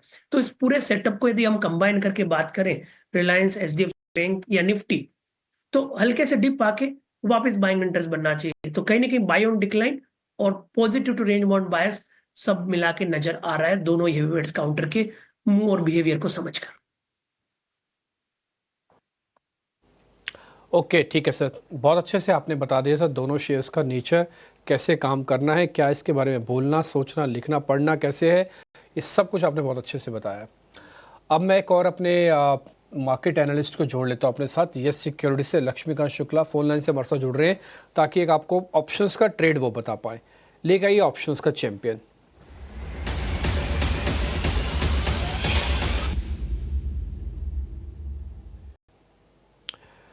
लक्ष्मी सर, बहुत बहुत शुक्रिया, थैंक यू वेरी मच समय देने के लिए। एक बार आप कौन सा ऑप्शंस देना चाहते हैं सर? शुभ प्रभात आप सभी को। जी, आज के ऑप्शन चैंपियन में हम लोग निफ्टी ऑटो सेक्टर से हीरो मोटो को, क्योंकि अभी हमने कल ही वहाँ पे एक कंसोलिडेशन ब्रेकआउट देखा था और कई सारे जो निफ्टी ऑटो के सेक्टर के स्टॉक्स हैं उसमें हमें ट्रैक्शन दिखाई दे रहा है। तो हीरो मोटो को काफी बढ़िया लग रहा है। यहाँ पर एक 4 to 5 डेज के डिक्लाइन के बाद एक पॉजिटिव फॉर्मेशन बनता हुआ नजर आ रहा है और जो शॉर्ट टर्म मूविंग एवरेज है वहाँ पर हमें पॉजिटिव क्रॉसओवर भी दिखाई दिया है। तो मुझे लगता है कि हीरो मोटो को का जो 3850 का कॉल ऑप्शन है उसे बाय करके चलना चाहिए around the levels of 130 to 135 के 145 के रेंज में जब आए तो उसे बाय करके चलना चाहिए। इसमें जो हमारे जो टारगेट आ रहे हैं वो आ रहे हैं अराउंड 240 के और जो स्टॉप लॉस है वो आ रहा है 99 रुपीज का। तो जो मैक्सिमम रिस्क बनता हुआ दिखाई दे रहा है वो आ रहा है 6150 का और जो मैक्सिमम रिवॉर्ड है वो आ रहा है 13800 का। ठीक है सर, पॉइंट टेकन है। हीरो मोटोकॉर्प 3850 वाली कॉल खरीदी है, 140 रुपये तक मिल जाए तो ले लेना और 240 रुपये का इसमें लक्ष्य बनेगा। 99 का स्टॉप लॉस है। रिस्क रिवॉर्ड अच्छा है, 1:2 का बनता है। ऑप्शंस का पहला नियम है ट्रेंडिंग होना चाहिए, स्ट्राइक कोशिश हो, एट द मनी हो और तीसरा रिस्क रिवॉर्ड 1:2 का हो। तो अगर तीनों चीज़ें मिल जाएं तो सौदे को पकड़ने में कोई खास बुराई नहीं होती है। तो इनमें मेरे को तीनों चीज़ें दिख रही हैं। ट्रेंडिंग सेक्टर है, स्टॉक ठीक है, आज बढ़िया लॉन्ग पोजीशंस बन रही है हीरो मोटोकॉर्प में और एक ऑप्शंस का ट्रेड आपको नियर बाय स्ट्राइक का बिल्कुल मिल गया। 3850 और 3868 आपका शेयर चल ही रहा है। शुक्रिया Laxmikant Shukla ji, thank you very much ये ट्रेड आज हमको नोटिस करवाने के लिए। खैर आगे बढ़े, एक शेयर और है, जरा वो इनसे सचिन जी से समझ लेते हैं। सचिन, एक बार जरा पॉलिसी बाजार को देखोगे आप, क्या करना है इसमें?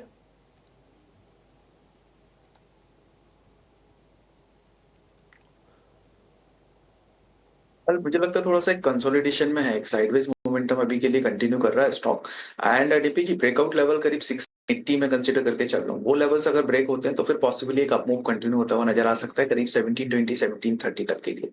अभी के लिए स्टॉक रेंज में ही है तो 1680 फ्रेश बाइंग के लिए उन लेवल्स को वेट करना चाहिए ब्रेक होने का, उसके ऊपर ही बाइंग की सलाह रहेगी। अपसाइड पोटेंशियल डेफिनेटली उसके ऊपर ही देखने को मिल सकता है। लोअर साइड में एक सपोर्ट बेस भी बना हुआ है स्टॉक का और अगर जो लोग ऑलरेडी पोजीशंस में उनके लिए लोअर साइड में सपोर्ट जो बना हुआ है उसको एक स्टॉप लॉस पॉइंट कंसीडर करके चलेंगे और वो लेवल्स रहेंगे करीब 1580 के। सो 1580 अभी के लिए जो लोग पोजीशंस में उनके लिए एक स्टॉप लॉस पॉइंट है। 1680 ऑन दी हायर साइड जैसे ब्रेक होते हैं अपसाइड पोटेंशियल स्टॉक के अंदर कंटिन्यू हो सकता है। ठीक है, तो ये नजरिया पीबी फिनटेक पर। लेकिन इस बीच चुनिंदा रियल एस्टेट स्टॉक्स में भी आज गिरावट दिखी है। गोदरेज प्रॉपर्टीज 1.5% से ज्यादा फिसलता हुआ, शोभा और रेमंड में भी 1 से 1.5% की गिरावट है। चंदन, क्या राय होगी गोदरेज प्रॉपर्टीज और शोभा, इन दोनों ही रियल एस्टेट सेक्टर के स्टॉक्स पर? देखिए, सबसे पहले गोदरेज प्रॉपर्टी की बात करें तो गोदरेज प्रॉपर्टी ने कल के दिन एक अच्छा ब्रेकआउट दिया था, बट एक फेलियर ब्रेकआउट का रूप इसने ले लिया है। तो ये फेलियर ब्रेकआउट कहीं ना कहीं स्टॉक के सेटअप को डिस्टर्ब करेगा, क्योंकि गोदरेज पहला काउंटर हुआ जहां पे डबल बॉटम बन के मोमेंटम बना था, तो ये बैकफायर करेगा। उसके चलते पोजीशन निकलने की सलाह रहेगी। लॉन्ग है तो शॉर्ट के लिए 2230 का हार्डल रहेगा, नीचे में 2100 तक के डाउन साइड काउंटर छू सकता है। शोभा की बात करें तो यहाँ पे भी थोड़ा सा स्ट्रक्चर रेंज बाउंड हो रहा है। 1330 के हार्डल है। आई थिंक 1330 के हार्डल से नीचे में 1250 तक के डाउन साइड बन सकते हैं। और वैसे भी रेट सेंसिटिव सेक्टर थोड़े से अंडर परफॉर्म कर रहे हैं, तो उसके चलते रियल एस्टेट काउंटर भी यहाँ पे एक या तो प्रॉफिट बुकिंग या हल्के से डिप्स दिखाते हुए नजर आएंगे। तो ये नजरिया शोभा डेवलपर्स और रियल एस्टेट सेक्टर पर हमने आपके सामने एक व्यू रखा। लेकिन आगे बढ़ते हैं, एक बड़ी खबर एविएशन सेक्टर को लेकर निकल कर आ रही है। समीर दीक्षित भी हमारे साथ जुड़ चुके हैं ये पूरी एक्सक्लूसिव जानकारी लेकर। समीर, बताए क्या है ये एक्सक्लूसिव खबर एविएशन सेक्टर को लेकर? सूत्रों की माने तो सिविल एविएशन मंत्रालय उन भारतीय एयरलाइन की जो कि पाकिस्तान एयर स्पेस बंद होने की वजह से प्रभावित है, उनको किसी प्रकार की आर्थिक मदद देना या टैक्स रियायत देने जैसे कदमों पर फिलहाल विचार नहीं कर रही है और इस दिशा पे कोई कदम फिलहाल उठाने पर कोई ना तो चर्चा हो रही है ना इस तरफ देखा जा रहा है। हालांकि सूत्र ये बता रहे हैं कि एविएशन रेगुलेटर डीजीसीए ऐसे इंपैक्टेड इंडियन कैरियर्स को मदद करने के लिए अन्य विकल्पों पर विचार कर रही है और उस दिशा में कदम उठाए जा सकते हैं, ऐलान किया जा सकता है, जैसे कि पायलट रोस्टरिंग पर रिलैक्सेशन देना, कैबिन क्रू के डिप्लॉयमेंट पर फिलहाल जो स्थिति है उसमें रिलैक्सेशन देना, इस तरीके के कदमों पर विचार किया जा सकता है। लेकिन फिलहाल शॉर्ट टर्म मेजर के तहत आर्थिक मदद पर सरकार विचार नहीं कर रही है। आपको बड़ी तस्वीर बता दें कि पहलगाम आतंकवादी हमले के बाद में पाकिस्तान ने भारतीय एयरलाइन के लिए अपने एयर स्पेस को बंद करने का ऐलान किया था, जिसका सीधा असर इंडिगो, एयर इंडिया, स्पाइस जेट, आकाशा एयर या एयर इंडिया एक्सप्रेस जैसे फ्लाइट्स पर या एयरलाइंस पर पड़ा था। और इन सभी एयरलाइन के साथ में सिविल एविएशन मंत्रालय ने बैठक भी करी थी इस इम्पैक्ट के मैग्नीट्यूड को समझने के लिए। और फिर एयर इंडिया ने ये बात सरकार के सामने रखी थी। अन्य एयरलाइन ने भी अनुरोध किया था कि सरकार इस पूरे मामले में हस्तक्षेप करे और जो कि इम्पैक्टेड इंडियन कैरियर्स हैं उनको किसी प्रकार की मदद करे, या तो सब्सिडी मॉडल या टैक्स रियायत के रूप में। हालांकि एयर इंडिया ने एक कदम आगे जाते हुए यह भी बताया था कि अगर ये पाकिस्तान एयर स्पेस 1 साल तक बंद रहता है तो एयर इंडिया को एडिशनल एक्सपेंस के तौर पे तकरीबन $600 मिलियन का भार उठाना पड़ सकता है। हालांकि सरकार फिलहाल स्थिति पर नजर बनाए हुए है, लेकिन इमीडिएट या शॉर्ट टर्म मेजर में फाइनेंशियल सपोर्ट पर विचार नहीं कर रही है। और यही वजह है कि अब एयरलाइन भी अन्य विकल्पों पर कदम उठा रही, जैसे कि एयर इंडिया ने ऐलान किया है कि तेल अवीव की फ्लाइट को टेम्परेरी सस्पेंड करना, इंडिगो ने अपनी ताशकंद और अलमाटी की फ्लाइट को 7 मई तक टेम्परेरी सस्पेंड किया है। तो ऐसे कदमों के जरिए फिलहाल एयरलाइंस इस इम्पैक्ट को कम करने की कोशिश कर रही हैं और आगे जाकर के डीजीसीए की तरफ निगाहें वो क्या कदम उठा सकता है इम्पैक्ट को और कम करने के लिए। तो गवर्नमेंट अभी कोई फाइनेंशियल असिस्टेंस नहीं देगा, एविएशन सेक्टर के फाइनेंशियल्स पर बड़ा इम्पैक्ट दिखेगा। पाकिस्तान ने अपनी एयर स्पेस बंद कर दी है इंडियन एयरलाइंस के लिए और हमने भी उसी तरह के मेजर्स लिए हैं। तो एविएशन सेक्टर पर इसका नेगेटिव इम्पैक्ट नतीजों पर अगले कुछ क्वार्टर्स में दिखाई दे सकता है। समीर, शुक्रिया पूरी डिटेल्स के साथ हमारे साथ जुड़ने के लिए। टायर कंपनियों पर नजर डालते हैं, वहां पर आज तेजी दिखी है। सीएट यहां पर 4.5% की तेजी। क्या राय होगी सीएट, इनफैक्ट जेके टायर की बात करें तो यहां पर भी 1.5% तक की तेजी दिखी है। चंदन, सीएट 4% ऊपर, क्या राय होगी इस स्टॉक पर? बिल्कुल, देखिए हमने टायर स्टॉक्स पे पूरा एक टेक चेक किया है और मैंने एक पूरा रिपोर्ट इसमें बनाया हुआ है कि कैसे टायर सेक्टर है वो परफॉर्म करेगा। देखिए, सबसे पहले तो ये ध्यान रखना जरूरी है कि रबड़ के प्राइस डिक्लाइन देखने को मिले मेजर, और मैं जस्ट उस रिपोर्ट को गो थ्रू करता हूँ to get more view on tyre, क्योंकि कहीं ना कहीं एक थीमेटिकल और ये सीजनल एक पिक रहेगा पूरा सेक्टर। 2-3 चीज ध्यान रखें कि क्रूड और रबड़ दोनों के प्राइस में शार्प डिक्लाइन देखने को मिला है। क्रूड लगभग 17% गिरा है और नेचुरल रबड़ लगभग 13% गिरा है। ये हम बात कर रहे हैं जन टू लेके मार्च क्वार्टर की। और कहीं ना कहीं क्रूड के प्राइस में 1% डिक्लाइन होता है तो 8 to 10 बिप्स यहाँ पे बेनिफिट होने के चांसेस यहाँ पे रहते हैं इन बिजनेस पे। और रबड़ और क्रूड के डिक्लाइन है वो कहीं ना कहीं पॉजिटिव सेटअप यहाँ पे दिख रहे हैं। तो इसके चलते हमारा मानना है कि पूरा का पूरा टायर सेक्टर परफॉर्म करेगा, चाहे आप अपोलो टायर की बात करें या फिर आप सीएट की बात करें या फिर आप जेके टायर की बात करें या फिर एमआरएफ की बात करें। तो सबसे पहले मैं यहाँ पे अपोलो टायर पे स्टडी करना चाहूंगा कि अपोलो टायर ने वीकली चार्ट में 200 डे वीकली मूविंग एवरेज को होल्ड किया है। आरएसआई ने एक फॉलिंग स्लोप ट्रेंड लाइन को सरपास किया है और उसके अलावा यहाँ पे एक हाई टॉप साई बॉटम के सीक्वेंस बने हैं। सीएट में बात करें तो सीएट में लगातार पिछले 5-6 वीक से हाई टॉप साई बॉटम बन के वीकली और मंथली चार्ट पर ब्रेकआउट है और इनफैक्ट सीएट अपने न्यू लाइफ टाइम हाई पे है। तो एक तरफ रबड़ का गिरना, दूसरी तरफ क्रूड का गिरना और इन पूरे सेक्टर में मोमेंटम क्लियर इंडिकेट करे आउट परफॉर्मेंस है। पोजिशनली मेरा मानना है कि 3200 के सपोर्ट से 4000 प्लस तक के टारगेट सीएट में बनने चाहिए। इमीडिएट बेसिस पे बात करें तो 3420 के सपोर्ट से 3680 तक के टारगेट सीएट में बनने चाहिए। ठीक है जी, ये कुछ एक ट्रेड आपको मिल रहे हैं। इस बीच मैंने कुछ एक और शेयर्स भी निकाल रखे हैं चंदन सर के लिए एक्चुअली में, जहाँ पे आपको थोड़ा अनवाइंडिंग का प्रेशर दिख रहा है। वो अनवाइंडिंग का प्रेशर, जस्ट अ मिनट, हाँ, वो अनवाइंडिंग का प्रेशर आपको दिखेगा एक्साइड इंडस्ट्रीज़ पे भी, क्योंकि ऑटो एंसिलरीज की बात हो रही है अभी, और एक दिखेगा आपको टाटा एलेक्सी पर भी। एक बार टाटा एलेक्सी चेक करना सर, चंदन सर, काफ़ी एफर्ट्स करके ऊपर आया था लेकिन आज हल्की अनवाइंडिंग है इसके अंदर, बहुत गंभीर तो नहीं है बट हाँ फिर भी है। आप देखिए टाटा एलेक्सी की बात करें तो यहाँ पे एक रेंज बाउंड बायस है। पूरा मार्केट नहीं चल रहा है इसलिए यहाँ पे थोड़ा सा हर्डल देखने को मिला है, बट अभी भी पिछले 7-8 दिनों का एक ट्रेडिंग रेंज बाउंड बायस है। ऊपर के लेवल पे आप देखोगे तो 5880, 5950 एक मल्टीपल सप्लाई जोन है। नीचे में कहीं ना कहीं 5550, 5600 सपोर्ट का काम करेगा, तो हल्का सा डिप आ सकता है। स्ट्रक्चर थोड़ा सा मोमेंटम रुका है, बट बड़ी डिक्लाइन यहाँ पे देखने को नहीं मिली है। और डीपीसी जो आपने बैंक निफ्टी की पुट की बात कर रहे थे हम यहाँ पे, उसमें भी स्पर्ट देखने को मिल रहा है।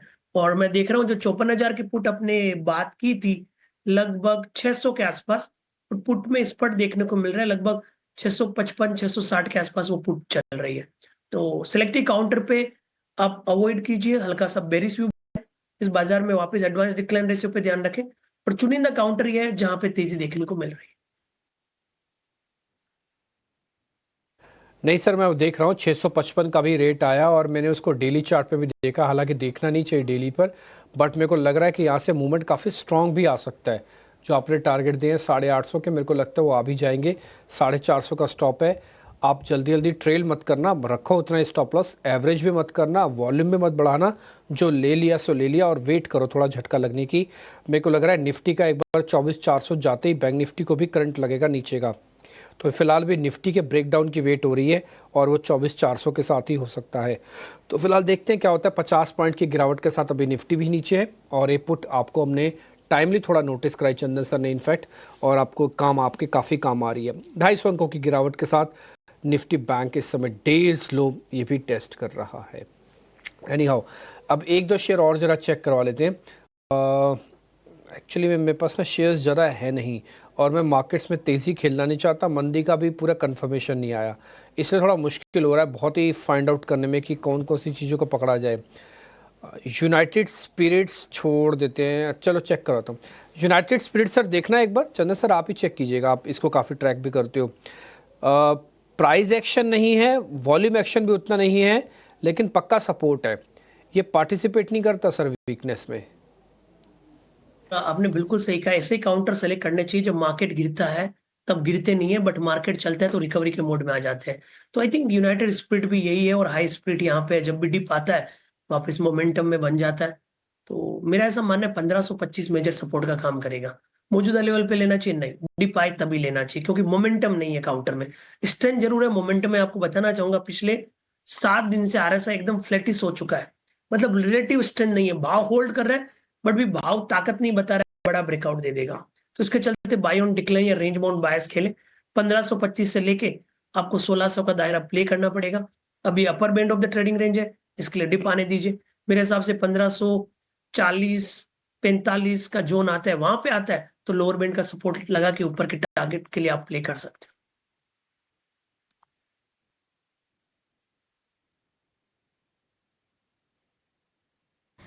ठीक है, तो ये नज़रिया यूनाइटेड स्पिरिट्स पर पिछले कुछ दिनों से कई ब्रोकरेज रिपोर्ट यूनाइटेड ब्रूअरीज और कई स्टॉक्स पर आई है, जिसके चलते वहां पर भी एक्शन दिखा है।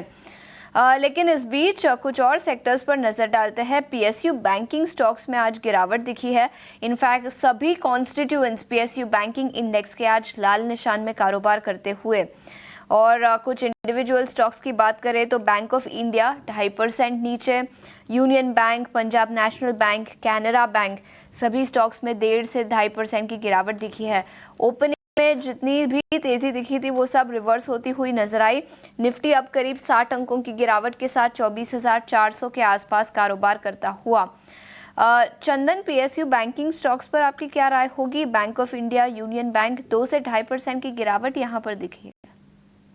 देखिए, बैंक्स पे थोड़ा सा मैं कंसोलिडेटिव व्यू रखूंगा कि एक बार इनको हल्का सा कंसोलिडेट हो, उसके बाद ही मूवमेंट आना चाहिए। देखिए, सबसे पहले हम पीएसयू बैंक्स की बात करें उससे पहले बैंक निफ्टी पर चर्चा करें तो पिछले लगभग 10-11 दिनों से बैंक निफ्टी 54,000 से 56,000 के दायरे में कामकाज कर रहा है, और उसमें भी पिछले लगभग 5 दिनों से लोअर टॉप लोअर बॉटम के हल्के से सीक्वेंस बना रहा है। तो उसके चलते या तो 54,000 टेस्ट करके टर्न हो जाए या कहीं ना कहीं रिकवरी के मोड दिखे, तभी यहाँ पे समझ में आएगा कि बैंक्स में थोड़ी स्टेबिलिटी आ रही है। अदरवाइज जब तक ये रेंज को लोअर बैंड टच नहीं करेगा, ऊपर के लेवल पे कंसर्न बनेंगे। अब हम पीएसयू बैंक्स की बात करें, पीएसयू में स्टेट बैंक ऑफ इंडिया में प्रॉफिट बुकिंग देखने को मिली। 8-10 दिन पहले 835 का लो बना है, बट वहां पे सप्लाई आई और अभी 780 के नीचे कामकाज कर रहे हैं। In fact mid cap PSU bank है, वहां पे भी थोड़ी बहुत प्रॉफिट बुकिंग है। तो मेरा तो यही मानना है कि मोस्ट ऑफ द बैंक्स है थोड़ा सा अंडर परफॉर्म करेंगे, थोड़ा डिप आने दें, उसके बाद यहाँ पे नया ट्रेडिंग एक्टिविटीज ढूंढने का प्रयास करना चाहिए। इनफैक्ट आप यदि प्योर बैंक्स की तरफ जाएंगे तो मेरी तो ये सलाह रहेगी कि डिक्लाइन मिलता है तो आईसीआईसी बैंक जैसे प्राइवेट बैंक पे जाए, जहां पे जहां पे मार्जिन ऑफ सेफ्टी के साथ में थोड़े अपसाइड भी बन जाएंगे। ये नजरिया ICICI bank, private sector banks पर भी आपने अपनी राय दी और पीएसयू बैंकिंग स्टॉक्स में भी आज के सत्र में काफी गिरावट दिखी है। इनफैक्ट आईटी सेक्टर में हल्की सी तेजी फिर एक बार लौटती हुई नजर आई। हालांकि कोफोर्ज यहां पर ही सबसे ज्यादा तेजी है, सबसे बड़ा गेनर आज के सत्र में कोफोर्ज 1.5% से ज्यादा की तेजी के साथ कारोबार करता हुआ। चंदन, कोफोर्ज पर आपकी क्या राय होगी? देखिए, कोफोर्ज में आज गैप अप ओपनिंग हुई, बट गैप अप के लेवल को ऊपर में रेस्पेक्ट नहीं मिला है। कोफोर्ज का सेटअप पॉजिटिव है लोअर टाइम फ्रेम में देखें, क्योंकि यहाँ पे 7-8 दिनों के कंसोलिडेशन के बाद में 7,600 के ऊपर निकल के 8,000 तक का लेवल टेस्ट हुआ, बट वापस जो ब्रेकआउट हुआ उसको रीटेस्ट करने के लिए तैयार हो रहा है। तो मेरे सबसे थोड़ा डीप आने दीजिए, 7,300 के सपोर्ट को ध्यान में रखें। ठीक है, तो ये नजरिया कोफोर्ज पर। लेकिन सचिन, आपसे एम्फोसिस और एलटीआई माइंडट्री, ठीक है। चंदन, बहुत बहुत शुक्रिया समय निकालकर आज हमारे साथ जुड़ने के लिए, और जाते जाते आप अपना डिस्क्लोजर दे दीजिए। बिल्कुल, डिस्क्लोजर ये है कि बाजार में उठापटक है, विक्स है वो लगभग 18 के आसपास है, तो स्विंग्स बनेंगे। और साथ में जो भी स्टॉक हम डिस्कस कर रहे हैं, हम अपने क्लाइंट्स को सजेस्ट कर रहे हैं बाजार में जब भी डेरिवेटिव्स में काम करें, अपनी पोजीशन साइजिंग, रिस्क मैनेजमेंट और रिस्क प्रोफाइल को चेक करें, और निवेश के तौर तरीके पे हमेशा ध्यान रखें। ट्रेडिंग तभी करें जब आपको selective better risk reward ratio के साथ में ट्रेड मिले। ठीक है चंदन, बहुत बहुत शुक्रिया समय निकालकर हमारे साथ जुड़ने के लिए और हमारे सभी दर्शकों का मार्गदर्शन करने के लिए, कुछ स्टॉक स्पेसिफिक आइडियाज हमें बताने के लिए। लेकिन 10 बज चुके हैं, बाजार में गिरावट 60% की गिरावट के साथ